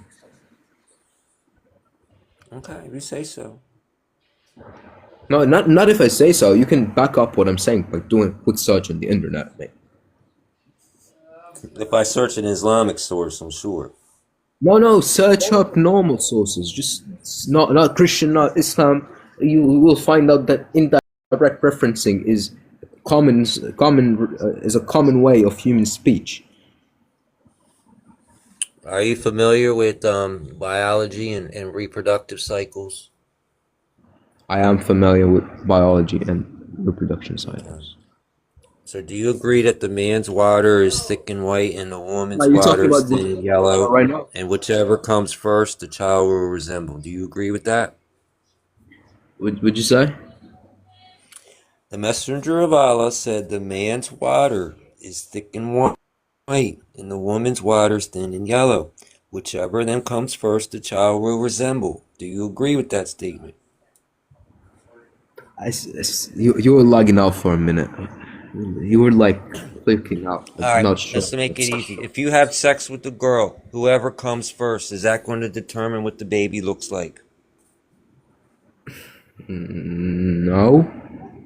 So Allah's messenger is wrong then. What does it say here? It says, the messenger of Allah said, the man's water is thick and white, and the woman's water is thin and yellow.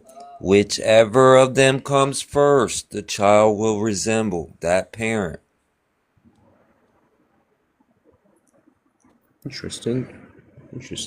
Do any of you guys have the answer for that? I'll search it up for it. Can you give me the verse? It's not sahih. Some guys saying this is not sahih. Hold up. Give me the hadith. Sahih. Sunan an-Nasai, 200. Sunan al-Nasa'i. Sunan an-Nasai, 200. 200 is... This is all over the Sunan. There's a whole hadith associated which says about the Jews and whoever's an enemy of Jibril. And then they asked him 3 questions. And he said one of the questions, the answer was this statement right here.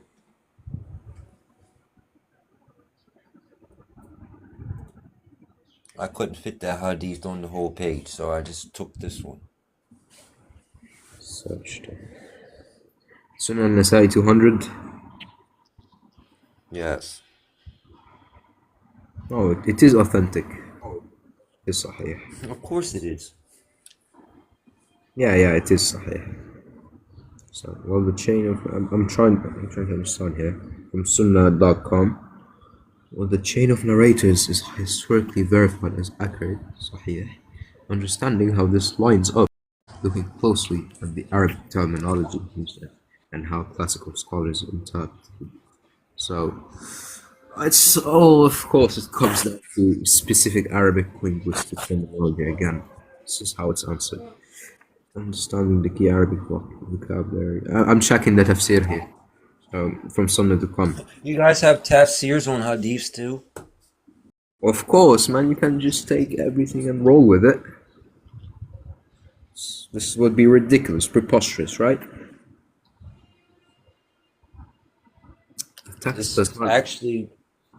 This actually explains this Quran verse that says, let a man observe what he was created. He was created from a fluid ejected, emerging between the backbone and the ribs. The text does not So use... Allah, female have semen too. Well, female, obviously, they not trying to describe this as ridiculous to have come down to this level, but they release at intercourse as well, but it's just not for reproductional purposes. But it's not like it is for reproductional purposes, but it's not the fertilizer. The text does now get back to the original point here. The text does not use modern biomedical words. Instead, it utilizes descriptive language meant for 7th century audience. Water, ma, in the modern context. So it's not for all time then. Listen here. So it's not for all time. Water, ma, in modern context, as the man's water refers to semen containing sperm. The woman's water refers to the fluid that discharges associated with ovulation, which is cervical, whatever this stuff, disgusting. Don't want to talk about this.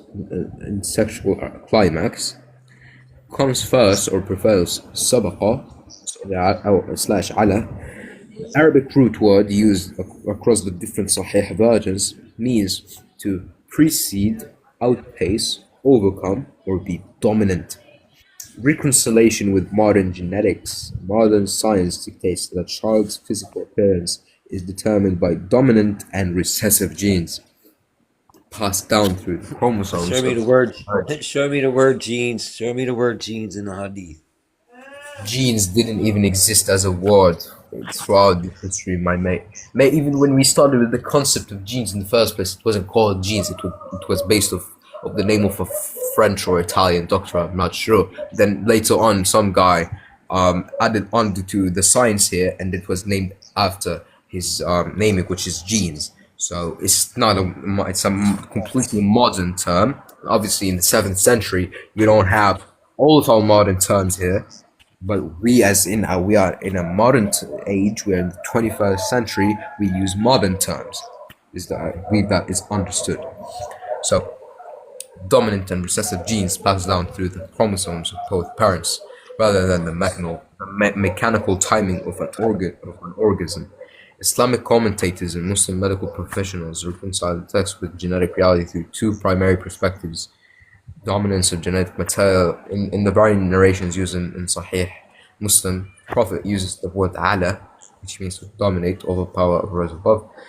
Classical scholars like Hafiz and Hajar, whatever this is, the preceding sabaq and dominating ulu are interconnected in modern terms.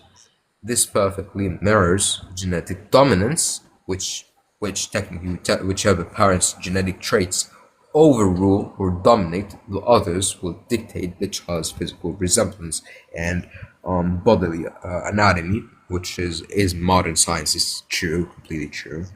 And also the alkaline acidic environment in reproductive biology, the timing of ovulation and the specific chemical composition of a woman's reproductive fluids after the pH track of the cervix.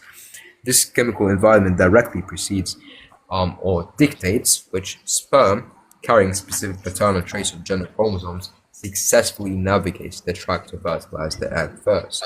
So, yes, this is technically true. The hadith is entirely authentic in its transmission, by the way. So how did they explain this hadith before they discovered genes? Well, we look at it. Let's see. Take this one. You want, since you want every single detail, like just to clear a very sufficient answer. Because this would have to now I was dependent on science to explain his hadiths, because before we discovered genes, what was the explanation? Well, obviously, mate, science goes on. We, as humans, we develop. Obviously, not everything is individually discovered, and as we develop, we realize that everything in science is everything made by God, and everything is just an explanation of God's creation.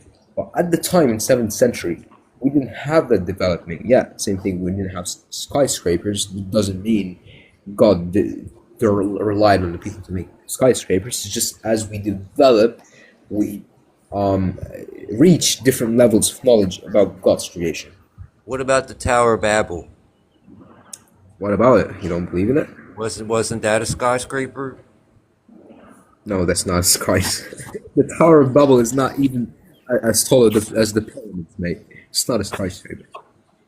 I seen a video made by a Muslim, whoever it was, Imam Faith Library or whatever it was. They said it was all the way up to the sky. It's not all the way up to the sky. Okay. So what about the Also fluid? for the fact that it's in the Bible. Also for the fact that it's in the Bible. So, because those skyscrapers aren't new. That's nothing new. no, skyscrapers are completely new, mate. Look at fucking bloody hell. Are you mad, mate? Look at Dubai, for example. What about the city of Babylon? They said that was so high. It was one of the marvels of the ancient world. Yeah, high for its time, where high could literally just mean everything above house level, because humans at that time considered that level of highness completely extraordinary, because they couldn't possibly build that. But now, as we in modern terms look at something as tall as the Tower of Babel, for example, since you like it for some reason, you would say, "Oh, this isn't even really large. This is like completely it's normal because Tower of Babel, to be truthful, it's not above. It's not reaching the heavens, mate. It's a completely normal tower. What about the pyramids? The pyramids weren't skyscrapers either. What about Little New York in The Yemen? What pyramids about are Little the New pyramids. York in Yemen? Are the pyramids piercing the sky, mate? No. Good job. You answered yourself. So what's this fluid emanating from my back and ribs? My backbone and ribs. What's this fluid here? Oh my god. So are you let's before we go on to the next argument here, are we fully agreement that all of the previous arguments were answered and we already have sufficient Yeah, answers you for them? answered them. You answered them, not sufficiently, but you at least answered it. You had an explanation. It wasn't yours. It was Ibn Taymiyyah's explanation, but These are mine. Who am I, mate? Who am I? I'm just a random Muslim from 2 billion people, mate. I'm a layman, okay? Of course, I would go back to the scholars, the people who dedicated decades of their life into this. I'm just, bro. I'm 18, mate. I haven't. Like, I'm not on the same level as a scholar who has dedicated 40 years of his life to this. Okay. Obviously, I'm a layman. Quran or something? Are they getting revelation? They're getting from the same sources that you get from, the Quran and the Sunnah. They're not having their special knowledge.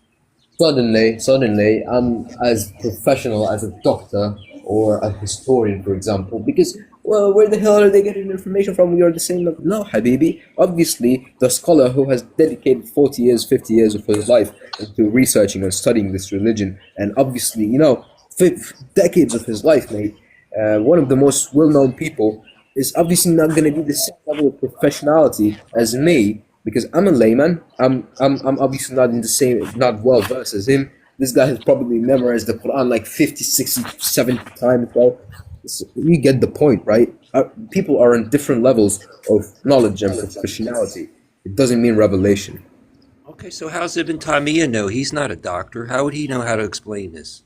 I'm giving an example.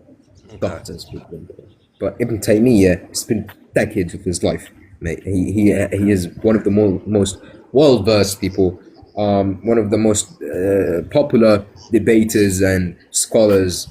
On top of that, we have lots of other Islamic scholars who are also dedicated lots of their life into this because this is just their profession, this is just their field of interest. And same thing with historians, for example, who have, for example, Egyptologists, famous Egyptologists such as Zai Hawass, have spent almost 30 years of their life into this. And for example, you're going to compare such a guy like this in comparison to a layman like me, who is just discussing in this with another layman. Obviously not. Completely different levels of knowledge, mate. Okay, so what's Ibn Taymiyyah say about the fluid coming from my backbone and ribs? What's he say about that? Going back and ribs. Yeah, tell me. All right. Tell me this guy that isn't a doctor what he says about this.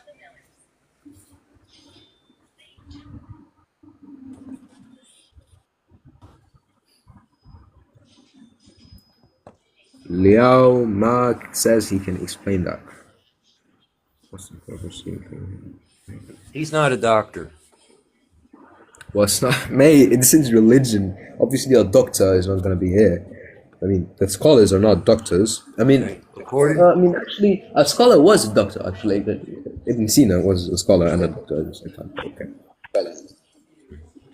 Yasser Qadi, he's a doctor. So, the question refers I know to you know who he is. the question refers to Surah Al-Tariq 1865-7, which describes the creation of human beings from a question of fluids emerging from between a sulb and a tongue. Okay, hold on.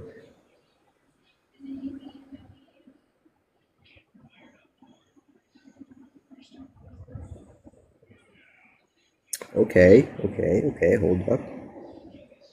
Nice. So here's a common misunderstanding that arises from translating a sulb strictly as backbone, and a tara'ib as ribs. In classical Arabic, these terms are much broader. So, for example, as sul refers to the loins, lower back, or the reproductive core of the male body, representing lineage. The Quran uses the plural of this exact word, aslab, in Surah An-Nisa 4:23 to mean loins. The wife of your sons who proceeded from your loins, aslabikum, and for going on, at-tara'ib refers to the midsection, rib cage area, or front of the torso.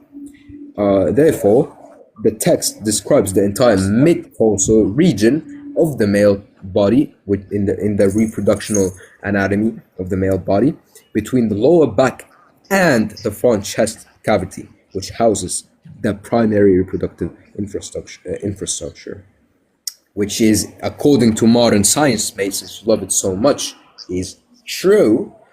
As well as two on this argument, the embryological explanation where organs begin.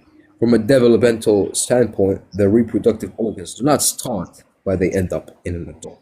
The development of human fetus, the testes in males and ovaries in females, initially form in the upper abdomen. Specifically, they originate from the genital ridge, which is located exactly between the backbone and the lower rib cage area, right near the kidneys. Later, in fetal development, the ovaries descend into the female pelvis, and the testes descend to the inguinal canal into the scrotum. Even in adulthood, the primary blood vessels, testicular arteries, and nerve connections feeding the reproductive organs still branch off from the aorta in that exact upper abdominal area near the kidneys. And third, the neurological explanation, the trigger for gushing. The verse specifically describes the fluid as ejected or gushing, between key points. The biological mechanism that causes semen to gush or ejaculate relies entirely on nerve signals. The sympathetic nerve center responsible for triggering ejaculation is located in the spinal cord between the T11 to L2 vertebrae. Anatomically, this nerve's trunk rests directly inside the lower spine region, precisely between the lower border of the rib cage and the backbone. Without the commands issued from this specific region, the fluid cannot be ejected. So, in summary, using all three of these interpretations, it completely aligns with modern science. If you just read it off, just looking at it like that, bare-chested will get you something from your. Sorry for the description, from your ass, which is not what we want. What we want is the correct interpretation. Okay. That's a good explanation, man. Thank you, mate. Have you ever read this hadith? Have you ever read this hadith? Before we get to the other part, are we fully on this one? You have understood it, considered the point. It's fully understandable now.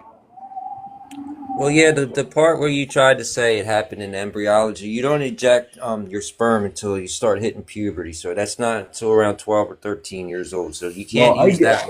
As far as the electrical impulses from your spinal cord, that's just all they are. They're just electrical impulses. They're just signals. It's not a fluid. Quite frankly, mate, I gave you three different interpretations. Come on, mate. I just refuted two of them. No, you didn't. Just said about one. So you got part. one. You got one. You got a maybe. You got a maybe. What's with the maybe? This completely aligns with modern science. Okay. I will accept your one that says that it starts in embryology. Okay, I will give you that one. But you don't eject nothing in your mother's womb. You don't eject nothing until you hit puberty. That's when you start ejaculating and producing semen. That's the ages of 12 and 13. So you can't use embryology.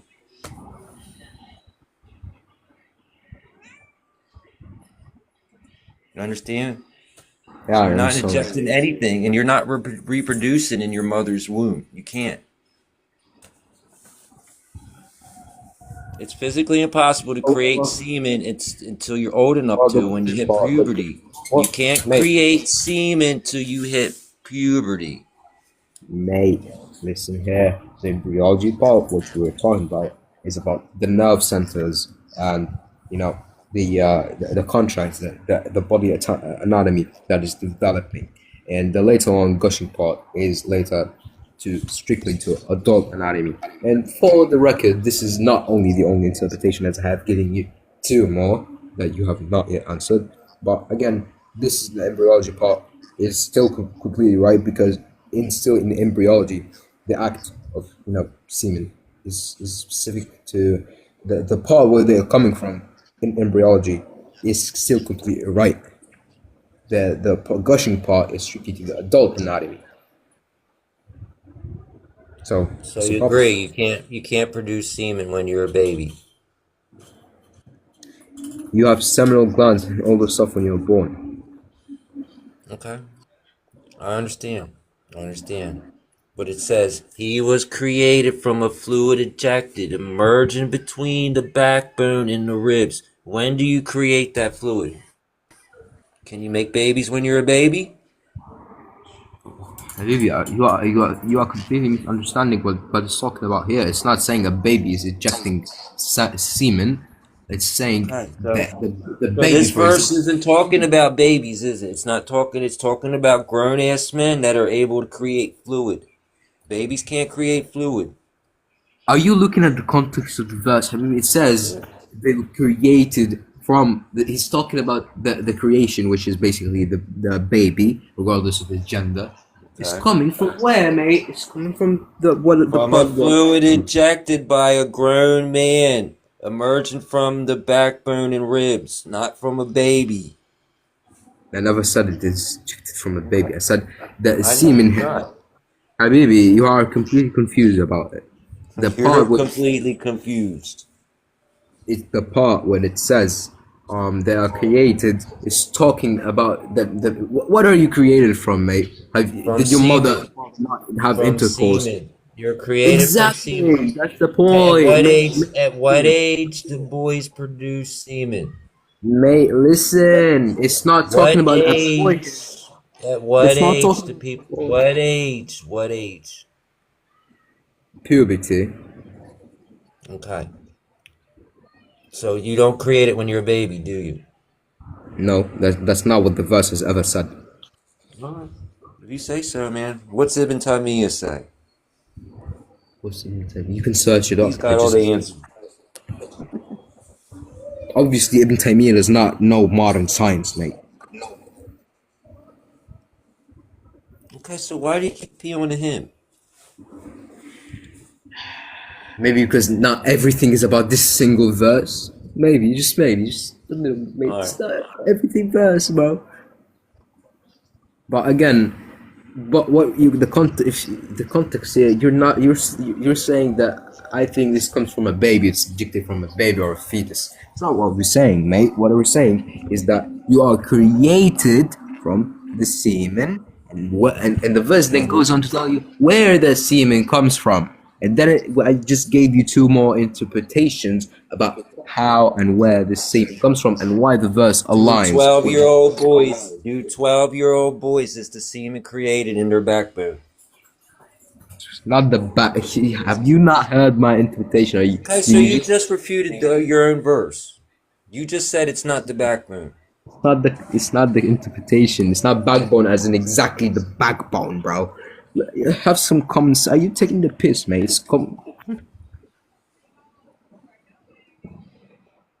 Okay, alright.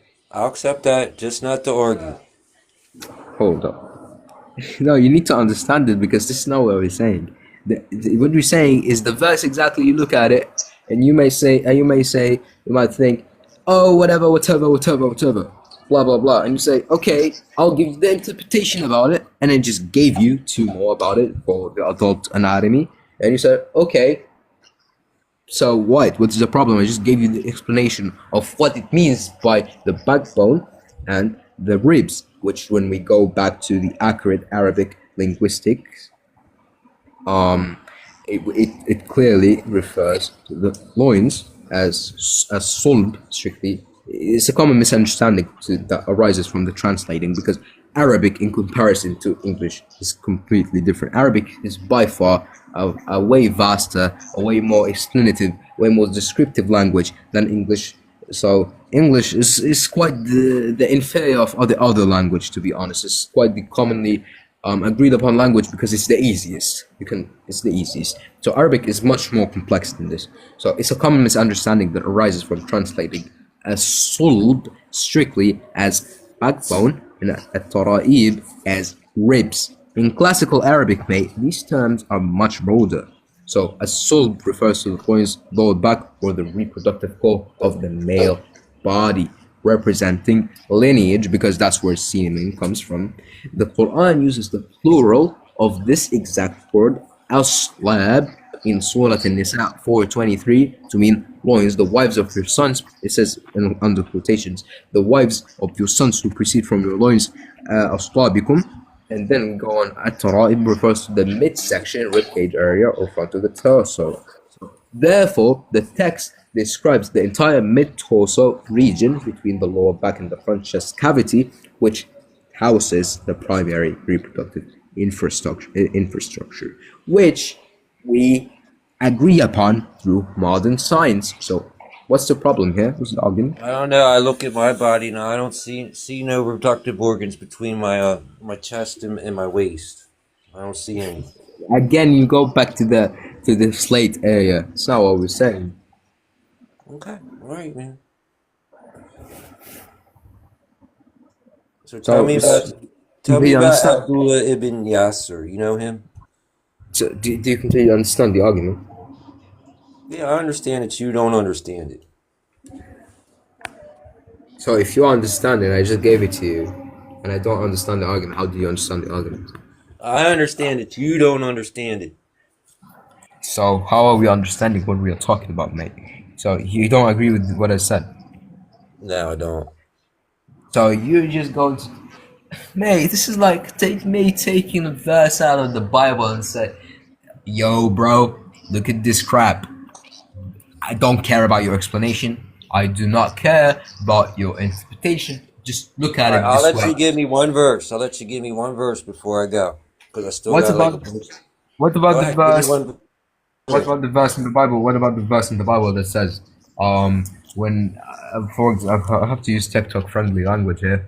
So, when a man grapes a woman, a man, 50 shekels. yeah, 50 shekels. This obviously, without, Catholic or Orthodox interpretation, man, this sounds quite ridiculous, in it.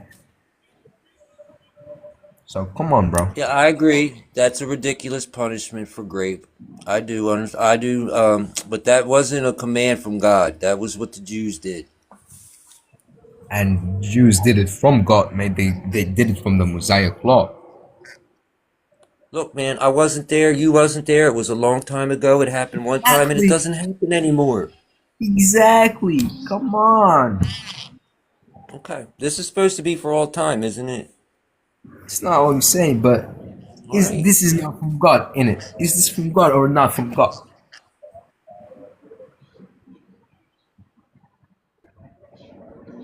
It's from God, mate. One more Bible verse. One more Bible verse. One more Bible Make it a verse. good one. Yeah, I'll let you get one more before I go. All right, mate.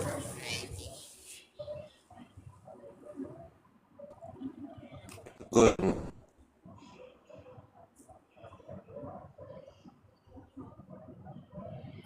All right. Which is your So, favorite for one to use example, against the Christians? So, for example, in Leviticus 26:29, it says, "You will eat the flesh That's of the your law. sons, the flesh of your daughters." If you read this, a child reading this from the Bible out of context, it sounds like God is commanding or endorsing cannibalism among families. But this is not the real context in it. No, and we know it's not, because otherwise we would be doing it today, wouldn't we? Exactly, because there is an interpretation and a context to it agreed upon. Am I right? Okay. Yeah. So we need context. If you read this verse, a child reading this verse out of the Bible without knowing any knowledge or context will, what the hell, man? Did you got cannibalism? Absolutely not. But I'm obviously not an endorser. No, I'm not going to lie and take this verse out of context and tell you, oh, look at what the Bible is saying. No, because there's context to it, mate. Okay, well, I usually have something else to back my. It's like this one. I have a verse and then I have a hadith. That's not. I Or don't just you, come up and take one verse and then use that verse against anybody. I have context. I'll either have a hadith or another verse or a couple verses. no, you gave me the verse here. You told me, okay, what the hell is this? And then I gave you the context, gave you the interpretation. So clearly you didn't know the interpretation prior to it, which means I gave you the interpretation of it and you still don't accept it for some reason, even though I accept your interpretation of what it says in the Bible. It's not your interpretation. It's Ibn Taymiyyah's. You're just reading My, something somebody my, else wrote. That's why I. That's why I don't accept it from you because it's not from you. mate, it's not, it's what I'm saying from me because I am giving you the information, but my source of information is obviously coming from the more knowledgeable, more studied, more massive scholars, same thing as you. Obviously, if you weren't taken from your church fathers and Paul and the disciples or any of your scholars, you would be like, what? You wouldn't even be a Christian, mate, because there's a lot of things that could be absolutely taken without any of the church fathers, disciples' help. Am I right? Yeah, but they're all getting their information from the same place I can get my information from Jesus. Exactly. I don't have to go ask some guy to interpret a verse for me. I can interpret it myself. No, that's not what. Just like I Oh, did with them that wait. you brought me. This I is didn't not. even look the scholars Oh, up, did I? are you just saying you can just interpret the Bible to your own, mate? This is a Well, give heresy. me a verse. Give me a verse. Give me a verse. For what?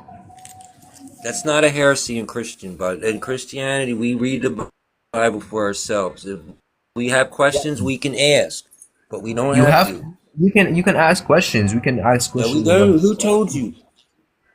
Who told you we have to appeal to scholars? Who told you we have to?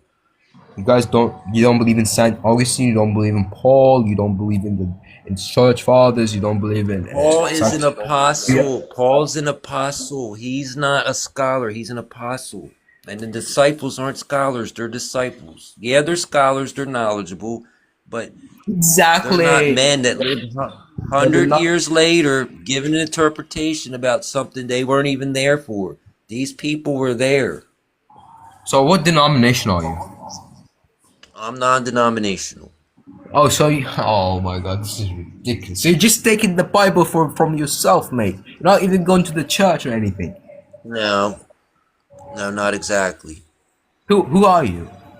Jesus said when two believers are together, that's their church. He said so himself. It's a metaphorical question, but the real church is whatever church is out there. But being non-denominational, I mean, oh, hold on, there's non-denominational churches as well in America. You can Right. go take from You're them. right. I could. And who are they taking the info from? Knowledgeable people, mate. If we didn't take out of knowledgeable people, we would have be with nothing. Because we need knowledgeable people. Because all of us, normal people like me and you, we are just laymen. We are just laymen. We don't really know much. We're just discussing about this topic. We are researching in complete comparison to someone like a Now I knowledgeable. got a question for you. Where does your scholars draw their sources and get their information from? From the Quran and the Sunnah. Same thing your scholars So take it. why can't you? Why can't you? If I take, because I'm not knowledgeable as them to take something I don't know about. It's like me going into, for example, as a historian, and also I'll go into historiology, for example, and just look into it and it'll be completely different from what a historian says because I'm just not as knowledgeable or as experienced as them. Am I right? If you say so, man, you're just bringing your own self down and putting these guys up on a pedestal, saying that you can't understand this book unless somebody interprets it for you, and that's not a clear Quran, is it? Mate, so you don't see the need for scholars. Yeah, they're helpful. They can help out in situations that you don't understand. If you don't understand a situation, you can ask. But their Nice. word So isn't law. You can ask, but you don't have to take. You don't have to take. You can ask. that's the point. These questions were already asked centuries prior to me and you, and they already answered them. So I'm giving you the answer. Okay. All right, we'll do one more before I go. Okay, here's something you can Okay, hold ask on. Ibn I just have Taymiyyah. a question. Here's If you something you can ask Ibn Taymiyyah. Sunan and Nasai, 3773. It was narrated by Abdullah ibn Yasser from wherever that is, a woman from Juhayna, that a Jew came to the Prophet and said, "You are setting rivals and associating others. You say whatever Allah wills and you will, and you say by the Kaaba." So the Prophet commanded them, if they wanted to swear an oath, to say by the Lord of the Kaaba and say whatever Allah wills, then what you will. sure. So did this Jew teach the Prophet monotheism? No. Okay, so what's Allah talking about in this verse when he said, and thus we revealed to you an inspiration of our command. You did not know what is the book or faith, but we have made it a light by which we guide whom we will of our servants, and indeed you guide to a straight path. So Allah's saying he didn't know what the book was, and he didn't know what the faith was. So he guided him with a light. So what was that light? Not even sure what you're talking about here. Chapter 42, verse 52. Yeah, what are you talking about? Okay. So did this Jewish person teach Muhammad monotheism? No. Well, she said that Muhammad was setting up rivals and associating others by saying whatever Allah wills and you will. And he was swearing by the Kaaba before they said something to him, and he changed it afterwards. Not understanding what's going on here. It's Sunan and Nasai, 3773. A Jew came to the Prophet and said, "You are setting up rivals and associating others. You say whatever Allah wills, and you will. And you say by the Kaaba." So after the Jew told him that, Muhammad instructed them to say by the Lord of the Kaaba when they swear an oath, and to say whatever Allah wills, then what you will.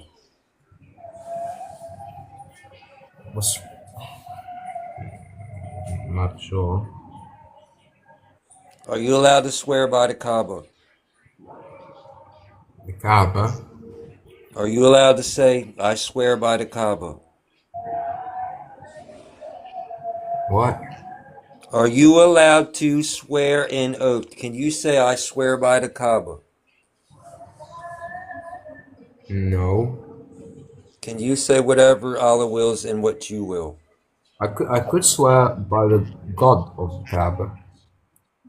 Okay. So Muhammad was swearing oaths by the Kaaba. He wasn't swearing oaths by the Lord of the Kaaba. And Muhammad was saying whatever Allah wills and what he wills. Can you Where do does that? where does it say he was swearing by the Kaaba? Sunan and Nasai, 3773. There. It's in the comments. Allah said he didn't know what faith was, and he didn't know nothing about the book. So Allah sent him a light. So what was that light? Was that light this Jewish person that told Muhammad to stop swearing by the Kaaba and stop saying whatever Allah wills and what he wills? Was that the light that Allah sent?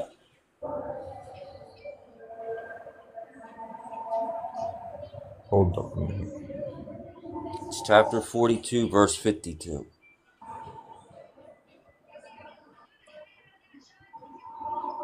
Because before the Jew said anything to Muhammad, he was swearing by the Kaaba and saying whatever Allah wills and he wills. Hold up a minute. So after the Jew said that to him, the Prophet commanded them to change it to by the Lord of the Kaaba and whatever Allah wills, then what you will.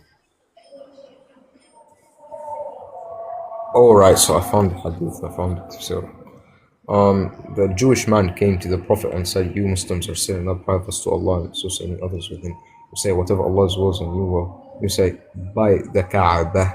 So the Prophet commanded them if they wanted to swear, and also to say by the Lord of the Kaaba, and to say whatever Allah wills, what you will. So here's the thing. What does this mean? Before this incident, some of the Muslim companions were still using the cultural slang of ancient Arabia, such as swearing by their ancestors, by sacred physical structures like the Kaaba, because Islam were coming out new, people weren't used to it. All that Islam was like spread over 23 years, so they were subconsciously using the cultural slang of ancient Arabia without realizing it violated the strict rules of Tawheed. The Prophet did not defend the practice. He recognized that the critique was legally correct under Islamic theology, and he immediately issued a ruling to stop it. He commanded the Muslims to fix their grammars and ancient grammar and redirect the oath strictly to God by saying, "By the Lord of the Kaaba, wa Rabbi Kaaba." Here's the thing: the contextual timeline, the Hadith captures a specific historical moment of progressive legislation in Islam. Much like the gradual prohibition of alcohol, speech habits from this pre-Islamic era, Jahiliyyah, were corrected as the community grew in understanding. This event is precisely the reason why the final permanent rule became, "Who he swears by anyone or anything other than Allah has indeed committed an act of shirk." If you look at this from the Islamic theological perspective, so the Jewish man was not teaching the Prophet monotheism. Rather, he was pointing out linguistic inconsistency in the everyday speech habits of the Muslim community, which the Prophet immediately acknowledged and corrected. The legal distinction here is when the Jewish man said "you" as in plural for setting up rivals, you say Use not plural. Use not plural. in Arabic is used plural. I'll use plural. "You" is not a word in Arabic. It's translated into Arabic, and Okay. the Arabic is in plural, and in English doesn't have a plural for "you." Or so it says "you." You are guys. said- You guys. That's a modern term. It's Right.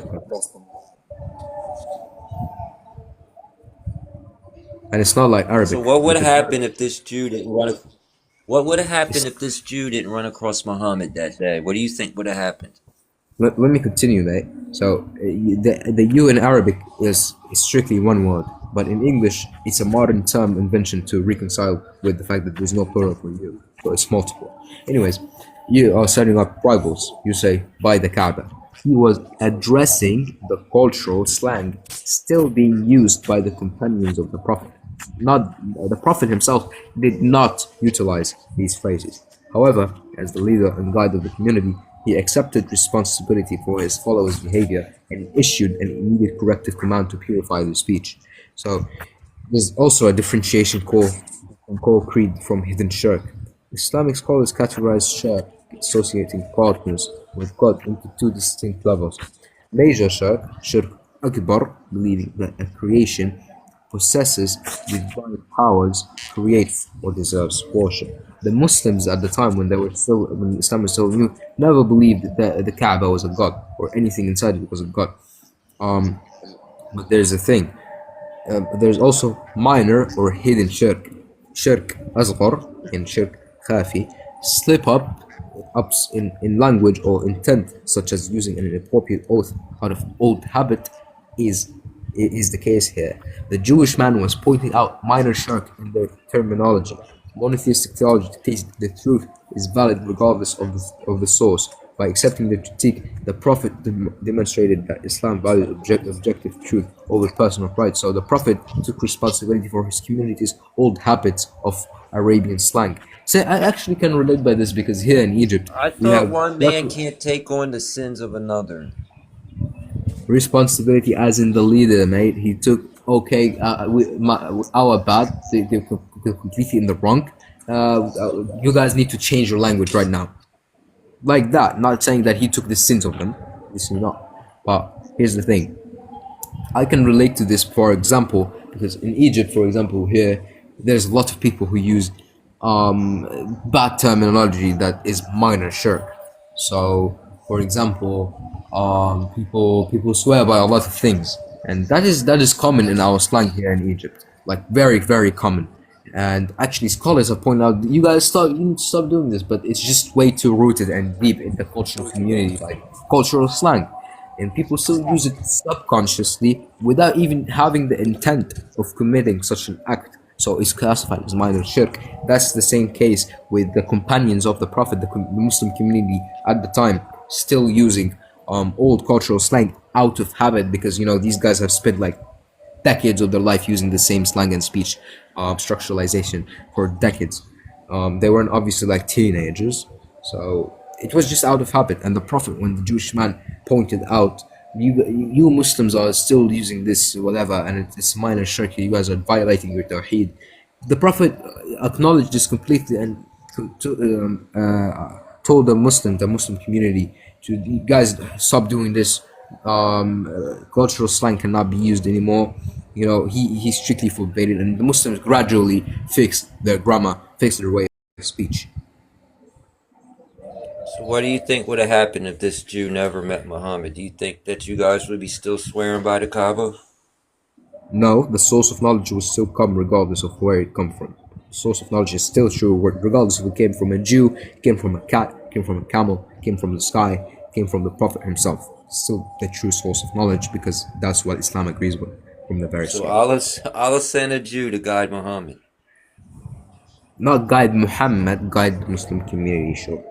And what's the problem with sending a Jew? Maybe it was a sign. So, Maybe. sure, what's the problem is actually very extraordinary. But probably God sent the Jew to point out the Muslim community is still in their old habits of pre-Islamic Arabia of using the cultural speech. So God sent the Jew to make the Muslims focus on this matter that they are still using this cultural slang, which is not native to Islam and is minor shirk, but they are still using it subconsciously, not as an open act of rebellion, but like they're using out of habit cultural slang. Okay, good explanation, man. Thank you, mate. Did you learn anything? You learn anything tonight? I learned a lot of things, such as from the arguments that you have gave me. You have gave me like a lot of arguments, mate, and I've now I know the answers for them, and I'm quite satisfied with the answers. I'm quite sure now. It's all one argument. It's not 20 different arguments. I was just asking what these verses mean. They're not really arguments. I just want to hear your explanation. That's all. Oh, then we can rephrase that into all the questions you have gave me. Yeah, I just want to know how you think about these verses. So when I do ask Muslims, I'll know kind of where they're at, man. Exactly. But obviously, we haven't had the time at all to learn about Christianity or your version, or like explore Jesus Christ in the Christian perspective. All we're talking about is Islamic based. So all I've learned is the answer for the arguments or the questions. If you want to learn about Christianity, first thing you got to do is read the Bible.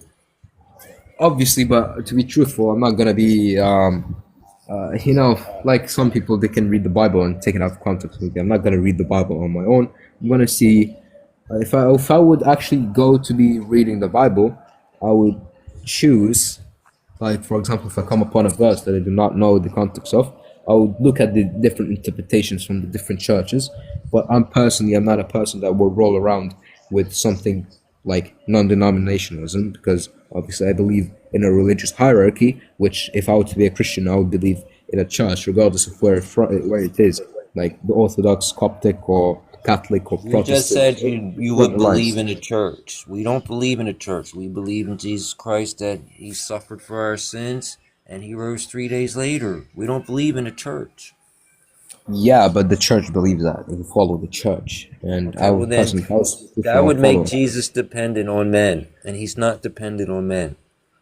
No, the church is the kingdom, the key that Jesus gave to his apostles. Am I The not right? key to our salvation is his sacrifice and his resurrection. No, but it says specifically the key here that he would the first pope. Am I right? Show me the word pope in the Bible. Man, I'm not sure on that. I'm not a Christian myself, but I said if I was to be a Christian, I would follow from the churches. And you're going to be misguided. Well, how else am I gonna understand what's going on if I just read the Bible on my own? I'll come upon Jesus, look, multiple verses. Jesus told us to follow the will of his Father, and the will of his Father is everybody to be in eternal paradise and to look to him and to believe in him. Well, the Father is guiding me, man. I'm not a prophet.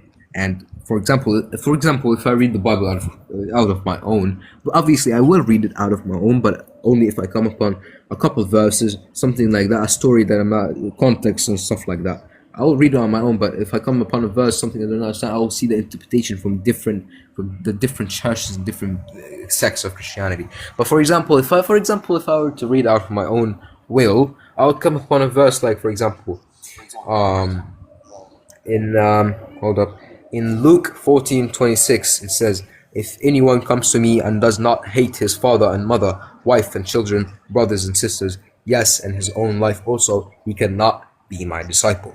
I know the context of this. I've searched it up, and it's a sufficient answer. I find this completely okay. But if I were to read this out of my own, I would say, what the hell's going on? Yeah, he's not telling you to hate your parents. I would say, if I were to be reading this out of my own context, or just reading it, I would say, He's saying don't look to your parents for guidance and salvation. He's saying look to him for guidance and salvation. So if they mislead you away from Jesus, then don't follow them. Follow your Lord and Savior like he told you to. It's not hard. Loving your neighbor isn't hard. Praying for those that persecute you isn't hard. Not judging people isn't hard. It's not hard.